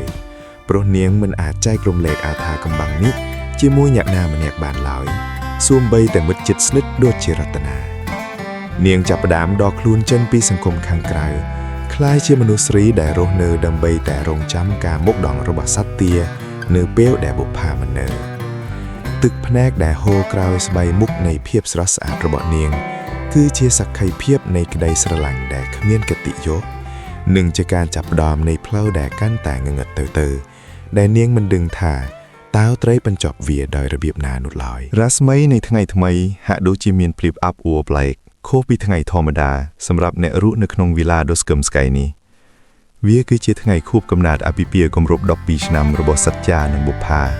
ដែលជាថ្ងៃដែលបុប្ផាបានត្រៀមរៀបចំយ៉ាងសម្រិតសម្រាំងបំផុតដើម្បីបង្កើតភាពថ្ញាក់អល់ដល់ស្វាមីជាទីស្រឡាញ់បុប្ផាបានចេញពីផ្ទះតាំងពីព្រឹកព្រលឹមដើម្បីទៅកម្មង់នំខេកនិងផ្កាកូឡាពណ៌សដែលសច្ចាចូលចិត្តដោយនាងបានប្រាប់អ្នកនៅក្នុងផ្ទះថានាងនឹងត្រឡប់មកវិញនៅពេលល្ងាចប៉ុន្តែដោយសារតែការនឹកដល់ស្វាមីនិងចង់រៀបចំតុបតែងផ្ទះឲ្យទាន់ពេលនាងក៏សម្រេចចិត្តត្រឡប់មកវិញមុនកំណត់នៅវេលាម៉ោង 10 ព្រឹកនៅពេលដែលរថយន្តរបស់បុប្ផាបើកចូលមកដល់មុខផ្ទះនាងសង្កេតឃើញរថយន្តរបស់សត្វទានៅចតនៅឡើយដែលធ្វើឲ្យនាងមានចិត្តត្រេកអរខ្លាំងព្រោះគិតថាលោកប្រហែលជាឈប់សម្រាកដើម្បីនៅជាមួយនាងក្នុងថ្ងៃពិសេសនេះបុប្ផាដើរចូលទៅក្នុងផ្ទះយ៉ាងស្ងៀមស្ងាត់នាងមានបំណងចង់លួចចូលទៅក្នុងបន្ទប់ដើម្បីអបស្វាមីពីក្រោយជាការភ្ញាក់អោលប៉ុន្តែនៅពេលដែលនាងឈានជើងឡើងដល់ជាន់ទី2នាងបែរជាឮសំឡេងសើចសប្បាយនិងសំឡេងផ្អែមល្អែមចេញពីបន្ទប់ទឹកធំនៅក្នុងបន្ទប់គេងរបស់នាងផ្ទាល់បេះដូងរបស់បុប្ផាចាប់ផ្ដើមលោតញាប់ខុសចង្វាក់ដៃរបស់នាងញ័រទៅទ្រឹកខណៈដែលឈៀងជើងទៅជិតទ្វារបន្ទប់ទឹកដែលចំហបន្តិចនៅចំពោះមុខភ្នែករបស់នាងរូបភាពដែលនាងមិនដែលគិតថាអាចកើតមានក្នុងជីវិតបានលេចឡើងយ៉ាងច្បាស់ក្រែតសត្វទាដែលជាស្វាមីដ៏ថ្លៃថ្នូរកំពុងតែឈរអោបក្រសោបកាយនីសាដែលស្ថិតក្នុងសម្ភារគ្មានសម្លៀកបំពាក់បិទបាំងរាងកាយពួកគេទាំងពីរនាក់កំពុងតែសោយស៊ុបនឹងភ្លើងតណ្ហាយ៉ាងភ្លេចខ្លួនដោយមិនដឹងថាមានអ្នកទី3កំពុងឈរសម្លឹងមើលឡើយសត្វទាបានថាបថ្ពាល់នីសារួចពងពៀតដោយចាក់ដោតបែកដូងបុប្ផាបំផុតនីសាពូស្រឡាញ់ក្មួយជាងអ្នកណាមុខទាំងអស់បើគ្មានបុប្ផានៅក្បែរពូប្រហែលជាយកក្មួយធ្វើជាប្រពន្ធបាត់ទៅហើយពាក្យសម្ដីនេះប្រៀបដូចជាភ្លេកបន្ទោដែលបាញ់ចំកណ្ដាលបេះដូងរបស់បុប្ផាកម្លាំងដែលធ្លាប់មានបានរលាយបាត់អស់នាងទន់ដៃទន់ជើងរហូតច្រោះកន្ត្រកផ្កានិងកាដូដែលនៅក្នុងដៃចុះមកលើការ៉ូបង្កើតជាសម្លេងក្រាំងយ៉ាងខ្លាំងសត្យានិងនីសាភ្ញាក់ព្រឺតរួចញែកមកមើលទ្វារទាំងស្លន់ស្លោភ្នែករបស់បុប្ផាសម្លឹងមើលទៅអ្នកទាំងពីរដោយភាពឈឺចាប់រហូតទឹកភ្នែកហូរស្រក់ចុះមកដោយទំនុកធ្លាយគ្មានពាក្យសម្ដីណាអាចរៀបរាប់ពីទំហំនៃការក្បត់នេះបានឡើយគឺការក្បត់រវាងស្វាមីដែលនាងទុកចិត្តបំផុតនិងក្មួយស្រីដែលនាងស្រឡាញ់ដោយកូនបង្កើតនេះមែនទេកាដូថ្ងៃខួបការរបស់យើងនេះមែនទេក្មួយស្រីដ៏ស្លូតបូតរបស់អូនបុប្ផានិយាយទាំងសំលៀងញ័រញាក់និងសោះកម្លាំងនីសាប្រញាប់យកកន្សែងមករុំខ្លួនរួចអង្គុយយំដោយភាពអាម៉ាស់ចំណែកសច្ចាឈរធ្មឹងទាំងទឹកមុខស្លេកស្លាំងគ្មានពាក្យអ្វីនឹងដោះស្រាយក្នុងវិនាទីនោះពិភពលោកដ៏ស្រស់ស្អាតដែលបុប្ផាធ្លាប់មានបានរលាយបាត់ភ្លាមៗជំនួសមកវិញនៅភាពងងឹតសួនឈឹងការពិតដែលសាហាវយងខ្នងត្រូវបានលាតត្រដាងនៅចំពោះមុខហើយវាគឺជាចំណុចបញ្ចប់នៃភាពអត់ធ្មត់និងជាការចាប់ផ្ដើមនៃសង្គ្រាមក្នុងគ្រួសារដែលមិនអាចត្រឡប់ក្រោយបានឡើយភាពស្ងប់ស្ងាត់នៅក្នុងវីឡាដ៏ប្រណិតត្រូវបានបំបែកដោយសំឡេងស្រែកយំនិងការបោកបែកវត្ថុប្រើប្រាស់ដែលបន្លឺឡើងយ៉ាងខ្លាំងរំពងបុប្ផា ដែលធ្លាប់តែជាស្ត្រីទន់ភ្លន់និងថ្លៃថ្នូរឥឡូវនេះបានក្លាយជាមនុស្សស្រីដែលមានចិត្តឆេះដណ្ដើរដោយភ្លើងក្បាលភ្នំភ្លើងនាងបានស្ទុះទៅទាញកញ្ឆក់នីសាដែលកំពុងអង្គុយយំញ័រទៅត្រើករួចទម្លាក់កំហុសនិងការឈឺចាប់ទាំងអស់ទៅលើក្មួយស្រីដែលនាងធ្លាប់ទុកចិត្តនាងជាបិសាចនាងជាស្រីរមិលគុណហេតុអីនាងហ៊ានធ្វើរឿងថោកទាបបែបនេះដាក់អ្នកមានគុណដូចជាខ្ញុំសំឡេងរបស់បុប្ផាញ័រញាក់ដោយភាពអាម៉ាស់និងការខកចិត្តជាទីបំផុតនាងមិននឹកស្មានថាក្មេងស្រីដែលនាងធ្លាប់ថ្វាល់ជំរឿកនិងផ្ចង់ផ្ដើមការសិក្សាបែរជាមកលួចស៊ីប្តីរបស់នាងនៅក្រោមដំបូលផ្ទះតែមួយបែបនេះសោះសត្យាដែលទើបតែស្លៀកពាក់រួចបានប្រញាប់ចូលមកខាត់បុប្ផាទាំងទឹកមុខស្លៀកស្លាំងប៉ុន្តែអ្វីដែលធ្វើឲ្យបុប្ផាកាន់តែឈឺចាប់ខ្លាំងជាងមុននោះគឺសត្យាមិនបានលុតជង្គង់សុំទោសនាងដោយចិត្តស្មោះឡើយប៉ុន្តែលោកបែរជាប្រោដៃមាំមួនរបស់លោកមករុញច្រាននាងចេញដើម្បីការពារនីសាដែលកំពុងស្លន់ស្លោឈប់ទៅបុប្ផារឿងនេះវាបណ្ដាលមកពីខ្ញុំបើចង់ខឹងចង់វាមកវាខ្ញុំចុះកុំធ្វើបាបនីសាឯងសំដីការពារយ៉ាងងប់ងល់របស់សត្យាប្រៀបដូចជាការចាក់សាំងលើភឿងបុប្ផាសម្លឹងមើលស្វាមីដែលរួមសុខរួមទុក្ខជាមួយគ្នា12ឆ្នាំដោយកែវភ្នែកដែលពោពេញដោយភាពខ្វើមរអើមនាងសោយទាំងទឹកភ្នែកហាក់ដូចជាមនុស្សបាត់បង់ស្មារតីនៅពេលឃើញបុរសដែលនាងស្រឡាញ់បំផុតកំពុងតែយកខ្លួនទៅបាំងការពារស្រីថ្មីដែលជាក្មួយស្រីរបស់នាងក្នុងភាពច្របូកច្របល់នោះបុប្ផាបានរត់ទៅទាញវ៉ាលីរបស់នីសាចេញពីបន្ទប់រួចបោះសម្លៀកបំពាក់និងរបស់របរប្រើប្រាស់របស់នាងចេញមកក្រៅយ៉ាងខ្លាំងនាងបានបញ្ជាឲ្យនីសាចាក់ចេញពីផ្ទះនេះភ្លាមដោយមិនឲ្យសេះសល់ដានណាមួយឡើយចេញពីផ្ទះរបស់ខ្ញុំទៅកុំឲ្យខ្ញុំឃើញមុខនាងនៅក្នុងជីវិតរបស់ខ្ញុំទៀតបុប្ផាស្រែកដេញទាំងដង្ហើមញាប់ញ័រនីសាដែលគ្មានផ្លូវតវ៉ាបានត្រឹមតែប្រមូលរបស់របរទាំងយំអួលដាវម៉ាស់រួចដើរចេញពីវីឡានោះក្នុងសម្ភារអាម៉ាស់បំផុតប៉ុន្តែអ្វីដែលមិននឹកស្មានដល់នោះគឺសត្យាមិនបាននៅលួងភេរយាឡើយលោកបានទាញសោថយន្តរួចរត់តាមនីសាចេញទៅទាំងមិនខ្វល់ពីសម្រែកយំសោករបស់បុប្ផាដែលដេកដួលលើការ៉ូនោះទេយប់នោះវីឡាដ៏ធំស្កឹមស្កៃបានប្រែជាត្រជាក់ស្រភពដូចជាទីបញ្ចុះសពបុប្ផាអង្គុយម្នាក់ឯងក្នុងភាពងងឹតសម្លឹងមើលរូបថតអាពាហ៍ពិពាហ៍ដែលធ្លាក់បែកខ្ទេចខ្ទីនៅលើកម្រាលនាងទើបតែដឹងថាសេចក្តីសុខដែលនាងខំសាងមកជាច្រើនឆ្នាំឥឡូវនេះបានរលីបាត់អស់ក្នុងមួយប៉ព្រិចភ្នែកដោយសារតែការក្បត់ដ៏ថោកទាបបំផុតព្យុះក្នុងគ្រួសារលើកនេះមិនមែនត្រឹមតែជាការឆ្លុះប្រកែកធម្មតានោះទេប៉ុន្តែវាគឺជាការបាក់បែកដែលមិនអាចសះសាបាននាងបានសម្រេចចិត្តយ៉ាងមុតមមថានាងនឹងមិនអត់អន់ឲ្យអ្នកទាំងពីរឡើយទោះបីជាត្រូវប្រើវិធីណាក៏ដោយដើម្បីឲ្យពួកគេដឹងពីរសជាតិនៃការឈឺចាប់ដែលនាងកំពុងតែទទួលរងនៅពេលនេះបន្ទាប់ពីព្យុះភ្លៀងតែការឆ្លុះប្រកែកបានបោកបក់កាត់ទៅសត្យាបាននាំនីសាទៅស្នាក់នៅខុនដូទំនើបមួយកណ្ដាលក្រុងដែលលោកបានលួចជួលទុកតាំងពីមុនពេលបែកការសម្រាប់នីសាការចាកចេញពីវីឡារបស់បុប្ផាក្នុងសភាពអាម៉ាស់បែបនេះគឺជាការបាត់បង់កិត្តិយសនិងសេចក្តីថ្លៃថ្នូរដែលនាងធ្លាប់មានជារៀងរហូត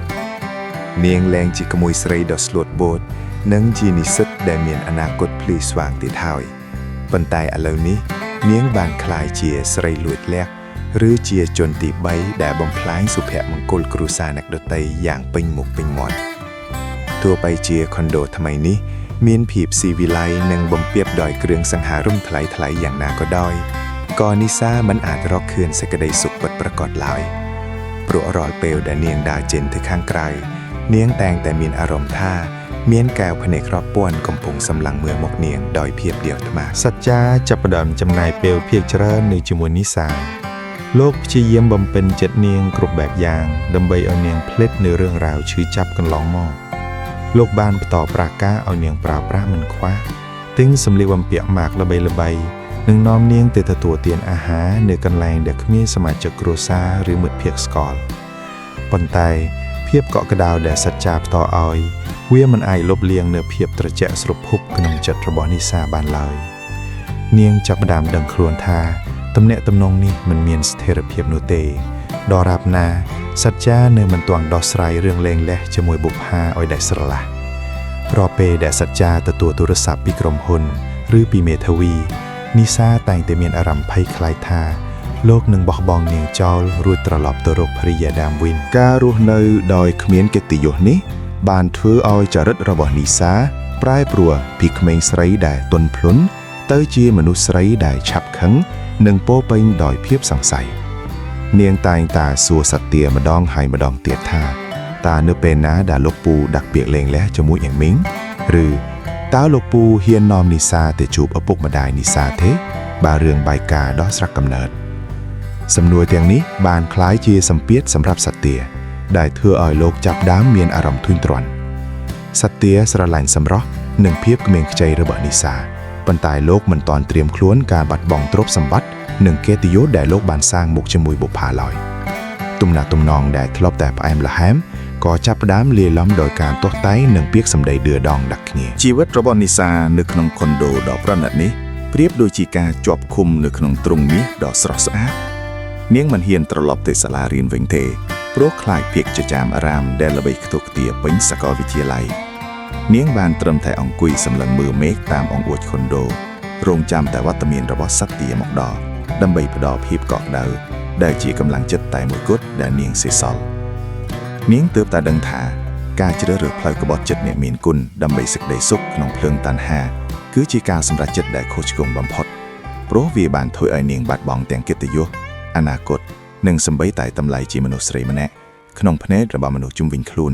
និងក្នុងភ្នែករបស់បុរសដែលនាងស្រឡាញ់បំផុតពេលវេលាបានកន្លងផុតទៅជាច្រើនខែនៅក្នុងខុនដូដ៏ស្ងប់ស្ងាត់ប៉ុន្តែភាពផ្អែមល្ហែមដែលធ្លាប់មានរវាងសត្យទានិងនីសាចាប់ផ្ដើមរលាយបាត់បង់បន្តិចម្ដងជំនួសមកវិញនូវរសជាតិល្វីងជូរចត់នៃការពិតនីសាចាប់ផ្ដើមដឹងខ្លួនថាពិភពលោកដែលនាងកំពុងរស់នៅគឺជាពិភពលោកដែលគ្មានពន្លឺព្រះអាទិត្យនាងឡើងជានិស្សិតស្រីដែលធ្លាប់មានក្តីស្រមៃចង់ក្លាយជាអ្នកជំនួយម្នាក់ទៀតហើយព្រោះការសិក្សារបស់នាងត្រូវបានកាត់ផ្ដាច់ទាំងស្រុងដោយសារភាពអាម៉ាស់និងការតាមដានពីមិត្តភ័ក្តិដែលដឹងរឿងអាស្រោនេះរាល់ថ្ងៃនាងបានត្រឹមតែសម្ងំខ្លួននៅក្នុងបន្ទប់បិទជិតរងចាំតែសំឡេងបែកទ្វាររបស់សត្យទាដែលកាន់តែមកដល់ជប់ជ្រៅទៅសត្យទាចាប់ផ្ដើមប្រែប្រួលលោកមិនមែនជាបុរសដែលពោពេញដោយមន្តស្នេហ៍និងការយកចិត្តទុកដាក់ដោយកាលពីនៅវីឡាទៀតឡើយសម្ពាធពីការងារមុខមាត់ក្នុងសង្គមនិងការទាមទារលែងលះពីសំណាក់បុប្ផាបានធ្វើឲ្យសត្យទាក្លាយជាមនុស្សមួម៉ៅនិងឆាប់ខាំរាល់ពេលដែលសត្យទាមកដល់ខុនដូក្នុងស្ថានភាពស្រវឹងលោកតែងតែយកកំហឹងមកទម្លាក់លើនីសាលោកចាប់ផ្ដើមស្ដីបន្ទោសនាងថាជាដើមហេតុដែលធ្វើឲ្យជីវិតលោកត្រូវជួបនឹងភាពវឹកវរនិងបាត់បង់ទំនុកចិត្តពីដៃគូជំនួញបើគុំតែមានក្មួយបើគុំតែពូជ្រោខ្លួនជាមួយក្មួយម្លេះពូមិនបាច់មកឈឺក្បាលជាមួយរឿងស្រីណែតនិងរឿងក្រុមហ៊ុនបែបនឹងទេសម្ដីទាំងនេះប្រៀបដូចជាទឹកអាស៊ីតដែលស្រោចលើបេះដូងនីសានាងយំសោកបោកខ្លួនព្រោះមិននឹកស្មានថាបុរសដែលធ្លាប់សន្យាថានឹងការពារនាងបែរជាមកនិយាយពាក្យមើលងាយនាងបែបនេះទៅវិញនីសាមានអារម្មណ៍ថាខ្លួនឯងប្រៀបដូចជាទំនិញដែលគេប្រើប្រាស់រួចហើយក៏ធុញទ្រាន់នាងលែងមានតម្លៃក្នុងការភ្នែករបស់សត្វទាទៀតហើយភាពស្រស់ស្អាតដែលនាងធ្លាប់មានមោទនភាពក៏ចាប់ផ្ដើមស្រពោនទៅតាមទឹកភ្នែកដែលហូរមិនដាច់រាល់ថ្ងៃអ្វីដែលកាន់តែជួចជាងនេះទៅទៀតនោះគឺនីសាបានដឹងព័ត៌មានតាមរយៈបណ្ដាញសង្គមថាបុប្ផាកំពុងតែរៀបចំខ្លួនយ៉ាងស្រស់ស្អាតដើម្បីចូលរួមកម្មវិធីសង្គមផ្សេងៗក្នុងនាមជាស្ត្រីរឹងមាំដែលទទួលការគាំទ្រយ៉ាងខ្លាំងពីមនុស្សជុំវិញខ្លួនការប្រៀបធៀបរវាងជីវិតដកភ្លឺស្វាងរបស់បុប្ផានិងជីវិតដកងងឹតសូនឈឹងរបស់នាងធ្វើឲ្យនីសាឈឺចាប់ស្ទើរឆ្កួតនាងចាប់ផ្ដើមប្រើប្រាស់គ្រឿងស្រវឹងនិងបារីដើម្បីបំបាត់ភាព stress ដែលកាន់តែធ្វើឲ្យសម្រស់និងសុខភាពរបស់នាងធ្លាក់ចុះដុនដាបរាល់កាដូថ្លៃៗនិងគ្រឿងអលង្ការដែលសត្យទាធ្លាប់ឲ្យឥឡូវនេះវាមិនមានន័យអ្វីឡើយព្រោះវាមិនអាចទិញយកកិត្តិយសនិងក្តីសុខដែលបាត់បង់ទៅវិញបាននីសាចាប់ផ្ដើមសួរខ្លួនឯងថាតើស្នេហាដែលនាងធ្លាប់គិតថាអស្ចារ្យនោះវាពិតជាស្នេហាឬគ្រាន់តែជាអន្លង់តណ្ហាដែលជីកប់ជីវិតនាងឲ្យរស់ទាំងស្លាប់រសជាតិល្វីងជូរចត់នេះបានរុញច្រាននីសាឲ្យធ្លាក់ក្នុងភាពឯកោជាទីបំផុតនាងមិនហ៊ានទាក់ទងទៅឪពុកម្ដាយនៅឯស្រុកកំណើតឡើយព្រោះខ្លាចពួកគេដឹងការពិតដ៏អាម៉ាស់នេះនាងរស់នៅក្នុងខុនដូដ៏ប្រណិតមែន ប៉ុន្តែចិត្តរបស់នាងប្រៀបដូចទីស្ថិតនៅក្នុងនរកសច្ចាចាប់ផ្ដើមបាត់មុខពីខុនដូកាន់តែយូរទៅពេលខ្លះ2ទៅ3ថ្ងៃទើបមកម្ដងដោយទុកឲ្យនីសានៅជាមួយភាពស្ងប់ស្ងាត់និងវិបដិសារីដែលតាមលងបន្លាតនាងគ្រប់វិនាទីនាងទើបតែដឹងច្បាស់នៅពេលនេះថាការក្បត់អ្នកមានគុណដើម្បីដើរតាមភ្លើងតណ្ហា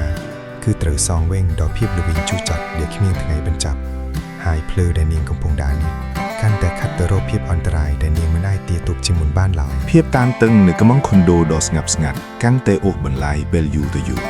រហូតដល់នីសាឡើងអាចទ្រង់ទ្រនឹងស្ថានភាពជាស្រីឡាក់មកតទៅទៀតបានរាល់ពេលដែលសុទ្ធាត្រឡប់មកដល់ទាំងយប់ជ្រៅ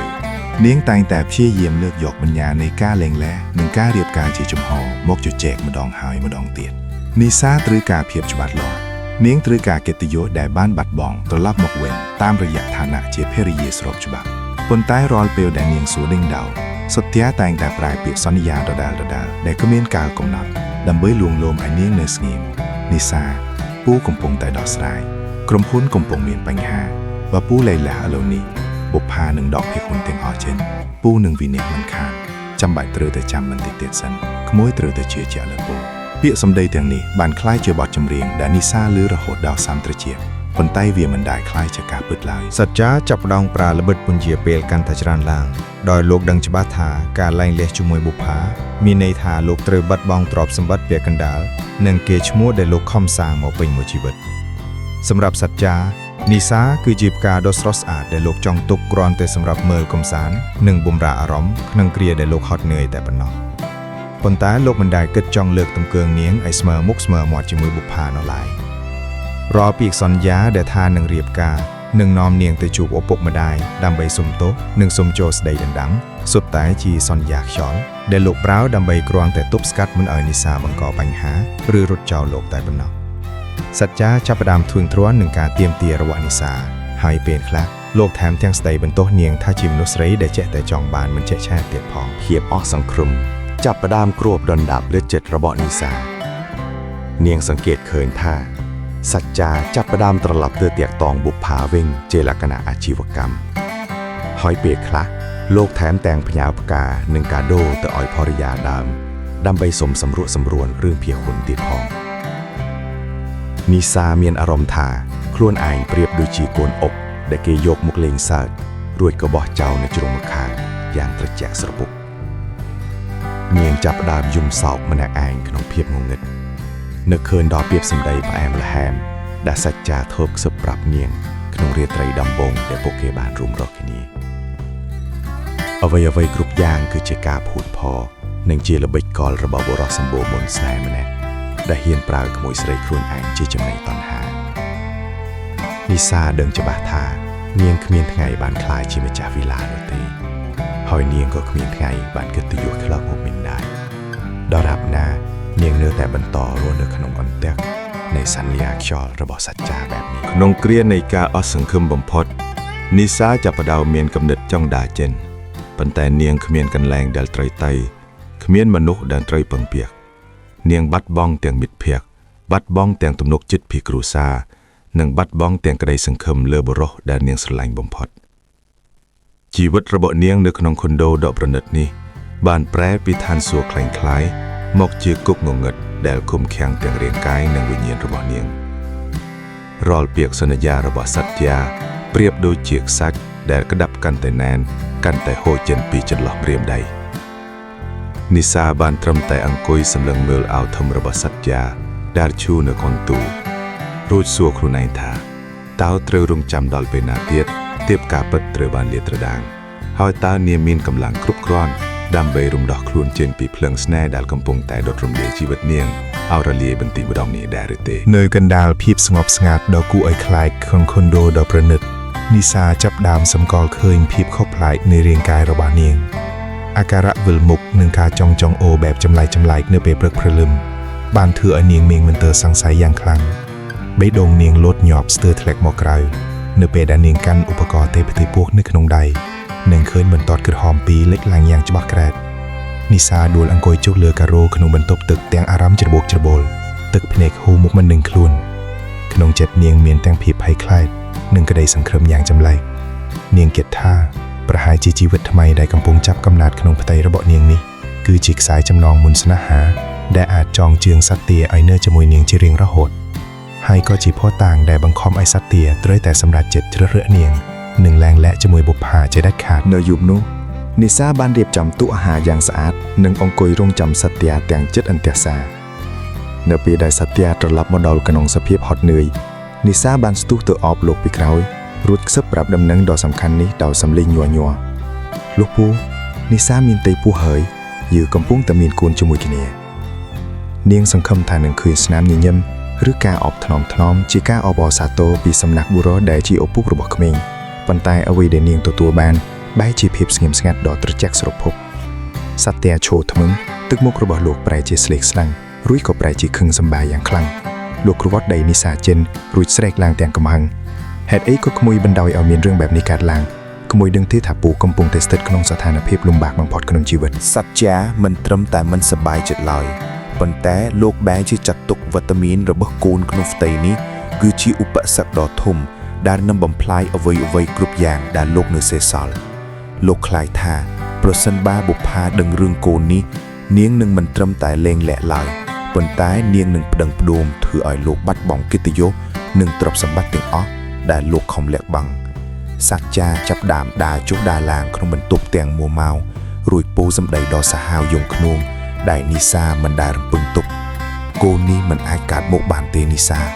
ក្មួយត្រូវតែរំលូតវាចេញភ្លាមពូមិនទាន់ត្រៀមខ្លួនធ្វើជាឪពុកក្នុងស្ថានភាពអាម៉ាស់បែបនេះឡើយសម្ដីនេះប្រៀបដូចជាកំបិតមុតស្រួចដែលចាក់ទម្លុះបេះដូងនីសាឲ្យដាច់ជាចម្រៀសនីសាយំសោកបោកខ្លួនលុតជង្គង់អង្វរសត្វទាគង់ឲ្យសម្លាប់ឈាមជួខ្លួនឯងប៉ុន្តែសត្វទានៅពេលនេះមិនមែនជាលោកពូដ៏សង្ហានិងទន់ភ្លន់កាលពីមុនទៀតឡើយលោកបានក្លាយជាបុរសអត្តានិយមម្នាក់ដែលខ្វល់តែពីមុខមាត់និងអំណាចរបស់ខ្លួនឯងលើសពីអ្វីទាំងអស់វត្តមានជីវិតថ្មីដែលនីសាធ្លាប់សង្ឃឹមថាជាពន្លឺនៃក្តីសុខបែរជាក្លាយជាចំណុចចាប់ផ្ដើមនៃសោកនាដកម្មដ៏ធំបំផុតក្នុងជីវិតរបស់នាងទើបតែដឹងច្បាស់នៅពេលនេះថាស្នេហាដែលនាងធ្លាប់ថែរក្សាគឺជាស្នេហាដែលកសាងនៅលើគំនរខ្សាច់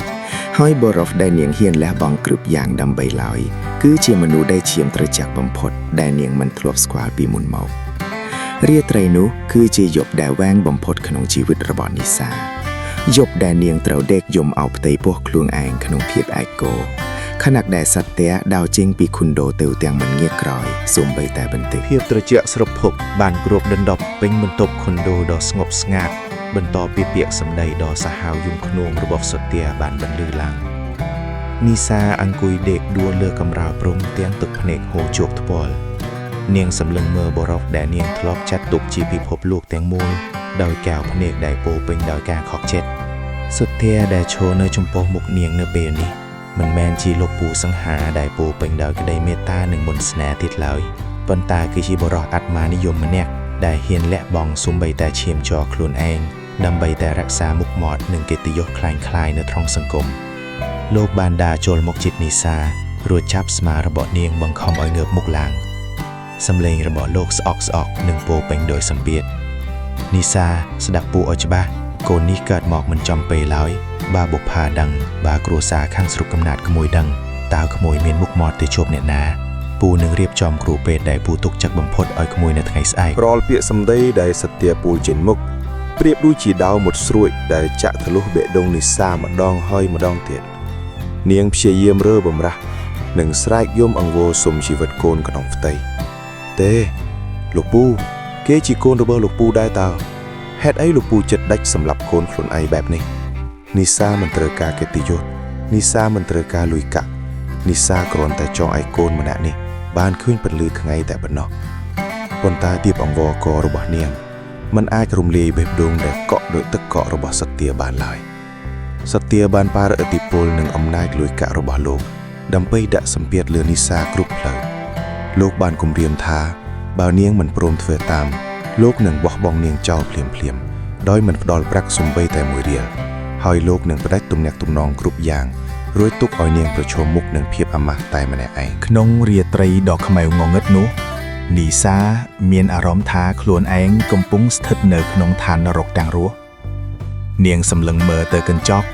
ឃើញសម្រស់ដែលធ្លាប់តែស្រស់ស្អាតដោយតារាឥឡូវនេះប្រែជាស្លេកស្លាំងនិងក្រៀមស្វិតដោយផ្កាត្រូវកម្ដៅថ្ងៃនាងចាប់ដើមយល់ច្បាស់ថា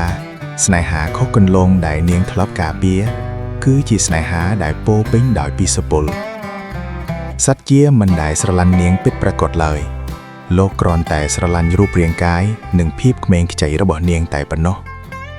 នៅពេលដែលមានបញ្ហាដែលប៉ះពាល់ដល់ផលប្រយោជន៍ផ្ទាល់ខ្លួនលោកសុខចិត្តជន់ឈ្លីនាងនិងកូនយ៉ាងឈាមត្រជាក់បំផុតការបង្ខំឲ្យរំលួតកូនគឺជាចំណុចកំពូលនៃភាពសាហាវយង់ខ្នងដែលសត្វជាផ្ដល់ឲ្យនាងជាធ្នូនឹងការដែលនាងហ៊ានក្បត់អ្នកមានគុណដើម្បីមករកលោក ព្រឹកថ្ងៃបន្ទាប់បានមកដល់ជាមួយនឹងភាពត្រជាក់ស្រពពដើរចាក់ដោតដល់ឆ្អឹងសត្យាបានមកទទួលនិសាទាំងទឹកមុខមមមិនមានសំបីតែភាពអាណិតអាសូរនិសាដើរតាមសត្យាឡើងលើរថយន្តក្នុងសភាពដោយជាមនុស្សដែលបាត់បង់វិញ្ញាណ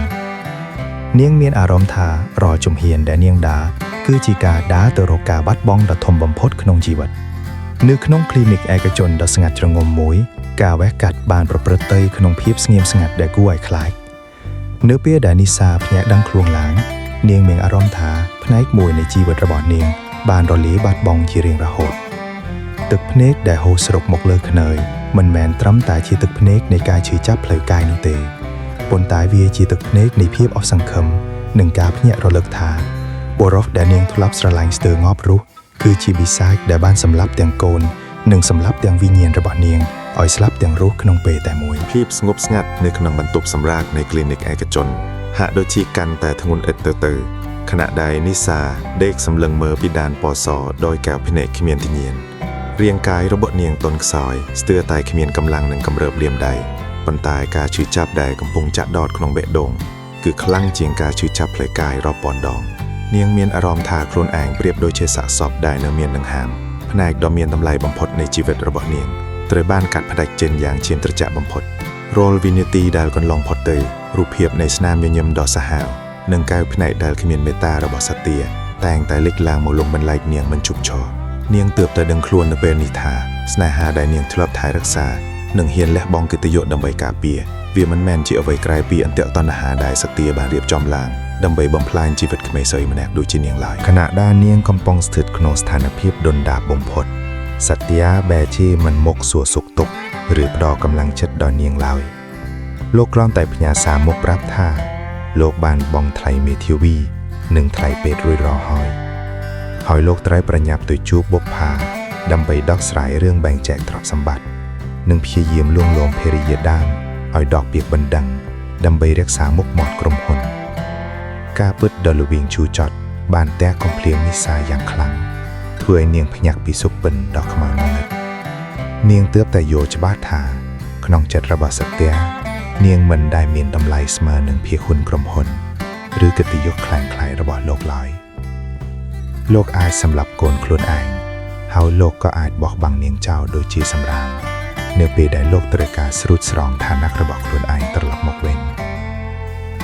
ទឹកភ្នែកដែលហូរស្រក់មកលើខ្នើយបានប្រែពីទឹកភ្នែកនៃភាពទន់ជ្រាយទៅជាទឹកភ្នែកនៃភាពក្រៀមក្រំនិងការភ្ញាក់រលឹកដ៏ជ្រាលជ្រៅបំផុត នីសាចាប់ផ្ដើមនឹកឃើញដល់ពាក្យសម្ដីនិងទឹកភ្នែករបស់នាងមីងបុប្ផាក្នុងថ្ងៃបែកការនាងទើបតែយល់ពីទំហំនៃការឈឺចាប់ដែលបុប្ផាបានទទួលរងពីការក្បត់របស់អ្នកទាំងពីរនាងមានអារម្មណ៍ខ្ពើមរអើមខ្លួនឯងដែលហ៊ានយកសម្រស់និងភាពគ្មានខ្ចីទៅដណ្ដើមប្តីអ្នកមានគុណភាពស្អប់ខ្ពើមដែលនាងមានចំពោះសត្យាបានចាប់ផ្ដើមកើនឡើងជាលំដាប់រហូតក្លាយជាភ្លើងកំហឹងដែលឆាបឆេះក្នុងទ្រូងនាងលែងចង់បានឡើយនៅជីវិតស៊ីវិល័យលែងចង់បានឡើយនៅគ្រឿងអលង្ការពេជ្រឬខុនដូដ៏ប្រណិតដែលសត្យាផ្ដល់ឲ្យអ្វីដែលនាងចង់បាននៅពេលនេះគឺការសងសឹកនិងការទាមទារយុត្តិធម៌សម្រាប់ជីវិតកូនដែលបាត់បង់និងសម្រាប់កិត្តិយសរបស់នារីម្នាក់ដែលត្រូវគេជន់ឈ្លី នៅក្នុងសមុទ្រទឹកភ្នែកដ៏ធំធេងនេះនីសាបានសម្រេចចិត្តយ៉ាងមុតមមថានាងនឹងមិនដេកស្លាប់ក្នុងភាពអាម៉ាស់នេះឡើយនាងបានទាញទូរស័ព្ទមកមើលរូបថតនិងភស្តុតាងនៃសកម្មភាពកខ្វក់របស់សត្យាដែលនាងធ្លាប់លួចថតទុកក្នុងពេលកន្លងមកនាងដឹងថា ផ្លូវដែលនាងត្រូវដើរបន្តគឺងងឹតប៉ុន្តែនាងសុខចិត្តដើរកាត់វាដើម្បីឲ្យពិភពលោកបានឃើញពីមហាវិធុងសនាដែលលាក់នៅពីក្រោយមុខមាត់ដ៏សង្ហានិងថ្លៃថ្នូររបស់លោកពូសត្យាការភ្ញាក់រលឹករបស់នីសានៅពេលនេះគឺជាចំណុចចាប់ផ្ដើមនៃទីបញ្ចប់របស់សត្យាព្រោះនាងលែងជានីសាដែលទន់ជ្រាយនិងងាយនឹងលួងលោមទៀតហើយប៉ុន្តែនាងគឺជាមនុស្សស្រីម្នាក់ដែលគ្មានអ្វីត្រូវបាត់បង់ទៀតឡើយហើយនាងត្រៀមខ្លួនរួចជាស្រេចដើម្បីបំផ្លាញបិសាចដែលនៅក្នុងខ្លួនលោកពូដែលនាងធ្លាប់ស្រឡាញ់បំផុត បន្ទាប់ពីចាកចេញពីគ្លីនិកនីសាត្រឡប់មកខុនដូវិញក្នុងសភាពជាមនុស្សថ្មីម្នាក់ដែលលែងមានភាពទន់ជ្រាយនិងគ្មានទឹកភ្នែកសម្រាប់បុរសម្នាក់ឈ្មោះសច្ចាទៀតឡើយនាងអង្គុយនៅក្នុងបន្ទប់ដ៏ស្ងាត់ជ្រងំសម្លឹងមើលកាបូបម៉ាកល្បីៗនិងគ្រឿងអលង្ការដែលសច្ចាធ្លាប់ទិញឲ្យដើម្បីបិទមាត់នាង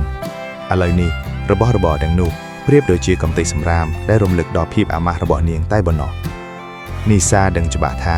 សច្ចាកំពុងតែព្យាយាមលាងចម្រាស់កំហុសដើម្បីត្រឡប់ទៅរកបុប្ផាវិញនិងដើម្បីរក្សាមុខមាត់ក្រុមហ៊ុនដែលកំពុងតែរង្គោះរង្គើលោកស្មានថានៅពេលដែលគូនក្នុងផ្ទៃបាត់បង់ទៅនាងនឹងបន្តនៅស្ងៀមជាស្រីកំណាន់ក្នុងស្រមោលរបស់លោកជានិច្ចប៉ុន្តែលោកគិតខុសហើយនីសាចាប់ផ្ដើមរៀបចំផែនការយ៉ាងស្ងប់ស្ងាត់បំផុតនាងបានចំណាយពេលពេញមួយសប្តាហ៍ដើម្បីប្រមូលផ្ដុំរាល់ភស្តុតាងដែលនាងមានចាប់តាំងពីសារសន្ទនាផ្អែមល្ហែមដែលបង្កប់ដោយល្បិចគល់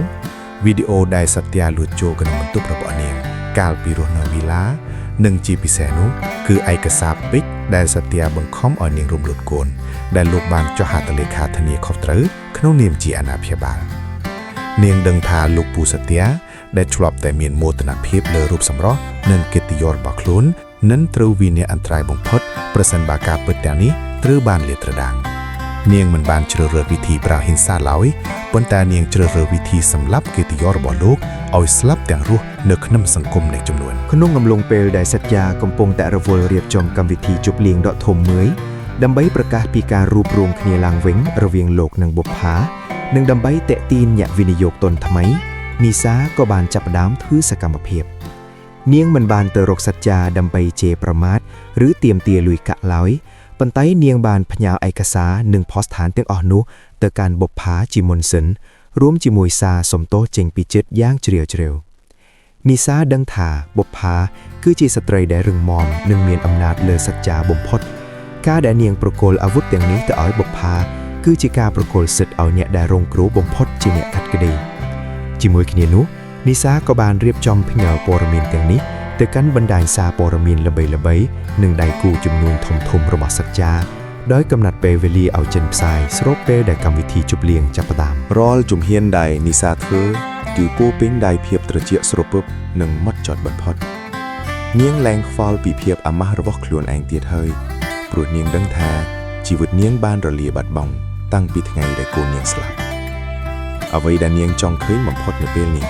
គឺការដួលរលំនៃអាណាចក្រដែលសត្យាខំកសាងឡើងលើការជួយចាប់របស់នារីពីរនាក់នាងអង្គុយស្លៀកពាក់យ៉ាងស្អាតនៅក្នុងខុនដូសម្លឹងមើលនាឡិកាដែលកំពុងតែដាវទៅជិតម៉ោងដែលកម្មវិធីជប់លៀងចាប់ផ្ដើមស្នាមញញឹមដ៏ល្វីងជូរចត់បានលេចឡើងលើផ្ទៃមុខដ៏ស្រស់ស្អាតរបស់នាងដឹងថានៅពេលដែលពន្លឺភ្លើងក្នុងកម្មវិធីជប់លៀងនោះភ្លឺឡើងវាក៏ជាពេលដែលជីវិតរបស់សត្យាត្រូវធ្លាក់ចូលក្នុងភាពងងឹតសូន្យឈឹងជារៀងរហូតការសងសឹកដ៏ស្ងប់ស្ងាត់របស់នីសាគឺជាការសងសឹកដែលសាហាវបំផុតព្រោះវាមិនមែនជាការបំផ្លាញរាងកាយប៉ុន្តែវាគឺជាការបំផ្លាញរាល់អ្វីៗគ្រប់យ៉ាងដែលសត្យាធ្លាប់ចាត់ទុកថា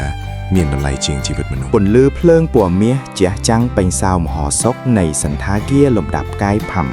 ដែលជាកន្លែងសត្យាបានរៀបចំកម្មវិធីជប់លៀងយ៉ាងអធិកអធមដើម្បីបង្ហាញពីភាពជោគជ័យនិងការផ្សះផ្សាគ្រួសារជាមួយបុប្ផាសត្យាឈរក្នុងឈុតអាវធំតម្លៃរាប់ពាន់ដុល្លារទឹកមុខញញឹមស្រស់ស្រាយហាក់បីដូចជាគ្មានរឿងអ្វីកើតឡើងក្នុងពេលកន្លងមកលោកព្យាយាមដាវអបចង្កេះបុប្ផាបង្អួតភ្នែកញាក់ជំនួយនិងញាក់សាបនៀនប៉ុន្តែបុប្ផាបែរជាមានទឹកមុខត្រជាក់ស្រភពនិងមានស្នាមញញឹមបង្កប់ពីដែលសត្យាមិនបានចាប់អារម្មណ៍តតែសោះ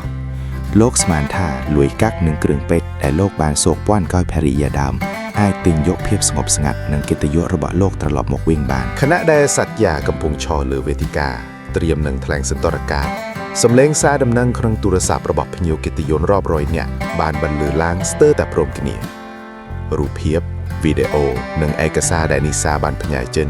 បានរីករាលដាលដូចភ្លើងឆេះព្រៃនៅលើបណ្ដាញសង្គមនិងក្នុងសារអេឡិចត្រូនិករបស់ដៃគូចំនួនទាំងអស់រូបភាពសច្ចាដែលបង្ខំក្មួយស្រីឲ្យរំលូតកូននិងវីដេអូសកម្មភាពផិតក្បត់ដ៏ថោកទាបបានលេចឡើងនៅលើអេក្រង់បញ្ចាំងស្លាយធំដែលស្ថិតនៅខាងក្រោយខ្នងសច្ចាដោយផ្ទាល់សំឡេងភ្ញាក់អោននិងការដៀលត្មាស់បានបន្លឺឡើងពេញសាលសច្ចាងាកទៅមើលអេក្រង់ទាំងស្លន់ស្លោញើសចាប់ផ្ដើមហូរស្រក់ចុះមកលើផ្ទៃមុខដ៏សង្ហារបស់លោកដែលអេឡុំនេះប្រែជាស្លេកស្លាំងដោយខ្មោចស្លាប់ក្នុងវិនាទីនោះបុប្ផាបានដើរមកក្បែរមីក្រូហ្វូនរួចពោលពាក្យយ៉ាងច្បាស់ៗនៅចំពោះមុខអ្នករាល់គ្នាអ្វីដែលអ្នកទាំងអស់គ្នាបានឃើញគឺជាការពិតនៃបុរសដែលឈរនៅក្បែរឃ្លោកនេះសត្យាមិនត្រឹមតែជាប្តីដែលក្បត់ចិត្តភរិយាប៉ុណ្ណោះទេប៉ុន្តែលោកគឺជាប៊ីសាយដែលសម្លាប់សំបីតែឈាមជាងខ្លួនឯងនិងបំផ្លាញអនាគតក្មួយស្រីដែលមករស់នៅក្រោមដំបូលផ្ទះជាមួយចាប់ពីពេលនេះតទៅខ្ញុំនិងសត្យាគ្មានទំនាក់ទំនងអ្វីនឹងគ្នាទៀតឡើយហើយខ្ញុំនឹងដកភាគហ៊ុនទាំងអស់ចេញពីក្រុមហ៊ុនដែលលោកកំពុងគ្រប់គ្រងបុប្ផាបានហុចឯកសារលែងលេះដែលនាងបានចុះហត្ថលេខារួចរាល់ឲ្យទៅសត្យារួចដើរចេញពីកម្មវិធីទាំងក្បាលងើបខ្ពស់បន្សល់ទុកឲ្យសត្យាឈរធ្មឹងនៅកណ្ដាលសមុទ្រនៃការដៀលថ្មាស់និងពន្លឺកាមេរ៉ារបស់អ្នកកាសែតអាណាចក្រដែលសត្យាខំកសាងមកពេញមួយជីវិតបានរលាយបាត់បង់ក្នុងមួយបព្រិចភ្នែកដៃគូជំនួញបានប្រកាសផ្តាច់កិច្ចសន្យាភ្លាមព្រោះពួកគេមិនអាចធ្វើការជាមួយមនុស្សដែលគ្មានសីលធម៌និងមានអាស្រោសាហាវបែបនេះឡើយភាគហ៊ុនក្រុមហ៊ុនបានធ្លាក់ចុះបលចំណុច0ហើយធនាគារចាប់ផ្ដើមទាមទារការបង់ប្រាក់កម្ចីដែលសត្យាគ្មានលទ្ធភាពសងពីបរិសុទ្ធដែលមានអំណាចនិងសង្ហាដោយតារាសត្យាបានក្លាយជាមនុស្សដែលសង្គមខ្ពើមរអាមនិងជាអ្នកដែលបាត់បង់អ្វីៗគ្រប់យ៉ាងសូម្បីតែផ្ទះវីឡាដែលលោកធ្លាប់រស់នៅក៏ត្រឹងរឹបអូសការធ្លាក់ចុះនៃអាណាចក្រសត្យាគឺជាមេរៀនដ៏ជូរចត់បំផុតដែលបញ្ជាក់ថាអំណាចនិងលុយកាក់មិនអាចបិទបាំងនៅទង្វើអសិលធម៌និងការក្បត់ដ៏ខ្មៅងងឹតបានរហូតឡើយបន្ទាប់ពីព្យុះភ្លៀងនៃរឿងអាស្រោបានបកកន្លងផុតទៅវីឡាដ៏ស្គឹមស្កៃដែលធ្លាប់តែជាកន្លែងសាងស្នេហ៍ខុសកន្លងត្រូវបានដាក់លោកដោយធនាគារដើម្បីសងបំណុលដ៏មហាសាលរបស់សត្យាដែលធ្លាប់តែជាអ្នកជំនួញសង្ហាសម្បូរមុនស្នេហ៍ឥឡូវនេះបានក្លាយជាបុរសចំណាស់ម្នាក់ដែលមានទឹកមុខក្រៀមក្រំនិងបាត់បង់អស់នូវភាពជឿជាក់លោកត្រូវផ្លាស់ទៅរស់នៅក្នុងផ្ទះជួលតូចមួយនៅចៃក្រុងគ្មានអ្នកបម្រើគ្មានរថយន្តទំនើបនិងគ្មានមិត្តភ័ក្តិដែលធ្លាប់ចោមរួមឡើយរាល់ថ្ងៃ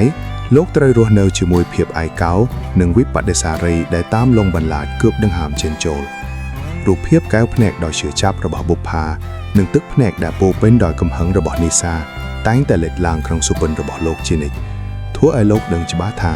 ទ្រព្យសម្បត្តិនិងកិត្តិយសដែលបាត់បង់ទៅវាមិនស្មើនឹងភាពអាម៉ាស់ដែលលោកត្រូវរែកពុនរហូតដល់ថ្ងៃស្លាប់នោះឡើយចំណែកឯបុប្ផាវិញបន្ទាប់ពីលែងលៀកជាផ្លូវការនាងបានយកទ្រព្យសម្បត្តិដែលសេសសល់និងភាគហ៊ុនដែលនាងដកចេញពីសត្យាមកបង្កើតអាជីវកម្មថ្មីមួយដែលផ្ដោតលើការជួយស្ត្រីដែលរងគ្រោះដោយសារហិង្សាក្នុងគ្រួសារនិងការបោកប្រាស់ក្នុងស្នេហាបុប្ផាប្រែជាស្ត្រីដែលរឹងមាំនិងមានតម្លៃជាងមុនឆ្ងាយណាស់នាងលែងអាឡោះអាល័យនឹងអតីតកាលដែលជូរចត់ប៉ុន្តែនាងប្រើវាជាមេរៀនដើម្បីពង្រឹងស្មារតីខ្លួនឯងសម្រស់របស់នាងនៅតែស្រស់ស្អាតប៉ុន្តែវាជាសម្រស់ដែលបង្កប់ដោយភាពថ្លៃថ្នូរនិងការយល់ដឹងពីតម្លៃពិតនៃជីវិតនាងបានសម្រេចចិត្តអភ័យទោសឲ្យខ្លួនឯងនិងអភ័យទោសឲ្យនីសាមិនមែនដើម្បីជួយអ្នកដទៃឡើយប៉ុន្តែគឺដើម្បីរំដោះចិត្តខ្លួនឯងឲ្យមានសេរីភាពពីចំណងនៃភាពស្អប់ខ្ពើមសម្រាប់នីសានាងបានសម្រេចចិត្តចាកចេញពីទីក្រុងភ្នំពេញទាំងស្រុងនាងបានត្រឡប់ទៅរកឪពុកម្ដាយនៅឯស្រុកកំណើតលុតជង្គង់សុំទោសចំពោះរាល់កំហុសឆ្គងដែលនាងបានធ្វើទោះបីជាទ្រូរងនៅពាក្យនិន្ទាឈឺចាប់ពីអ្នកភូមិខ្លះប៉ុន្តែនាងមិនបានរត់គេចទៀតឡើយនីសាចាប់ផ្ដើមរៀនសូត្រឡើងវិញនៅមុខជំនាញវិជ្ជាជីវៈនិងជួយការងារកសិកម្មរបស់គ្រួសារសម្រស់ដ៏ស្រស់ស្អាតរបស់នាងនៅតែមានប៉ុន្តែវាឡើងមានភាពឆាយឆាយដោយកាលពីមុនទៀតហើយវាជំនួសមកវិញនូវភាពសាមញ្ញនិងភាពរឹងមាំនាងបានបញ្ញាចិត្តថានឹងប្រើប្រាស់ជីវិតដែលសេសសល់ដើម្បីសងគុណឪពុកម្ដាយនិងធ្វើជាមនុស្សថ្មីម្នាក់ដែលស្គាល់ពីតម្លៃនៃកិត្តិយសលើពីរបស់ក្រៅខ្លួនស្នាមរបួសក្នុងចិត្តពីការបាត់បង់កូនគឺជាដំបៅដែលមិនអាចជាសះស្បើយប៉ុន្តែវាជាកម្លាំងដែលរំលឹកនាងជានិច្ចថាកុំឲ្យដាវលើផ្លូវខុសជាលើកទី2រឿងរ៉ាវនៃចំណងស្នេហ៍ខុសគន្លងបានបញ្ចប់ទៅដោយបន្សល់ទុកនៅគំនោភ័ក្រភុងនៃកិត្តិយស ដាងសាងលើការក្បត់សត្យាត្រូវរួមនៅម្នាក់ឯងក្នុងភាពងងឹតនៃអតីតកាលខណៈដែលបុប្ផានិងនីសាបានជ្រើសរើសផ្លូវដើររៀងៗខ្លួនឆ្ពោះទៅរកពន្លឺនៃក្តីសង្ឃឹមថ្មីសេចក្តីសុខដែលកើតចេញពីភ្លើងតណ្ហាមិនដែលស្ថិតស្ថេរឡើយវាប្រៀបដូចជាទឹកសន្សាមដែលរលាយបាត់នៅពេលថ្ងៃរះទីបញ្ចប់មនុស្សគ្រប់គ្នាត្រូវទទួលខុសត្រូវលើទង្វើដែលខ្លួនបានធ្វើហើយយុត្តិធម៌នៃធម្មជាតិបានកាត់សេចក្តីឲ្យអ្នកដែលហ៊ានក្បត់គុណធម៌ត្រូវរស់នៅជាមួយភាពឯកោជារៀងរហូតជីវិតថ្មីបានចាប់ផ្ដើមឡើងវិញប៉ុន្តែលើកនេះវាគឺជាជីវិតដែលសាងលើការពិតភាពស្មោះត្រង់និងការចេះស្រឡាញ់ខ្លួនឯងក្នុងផ្លូវដែលត្រឹមត្រូវ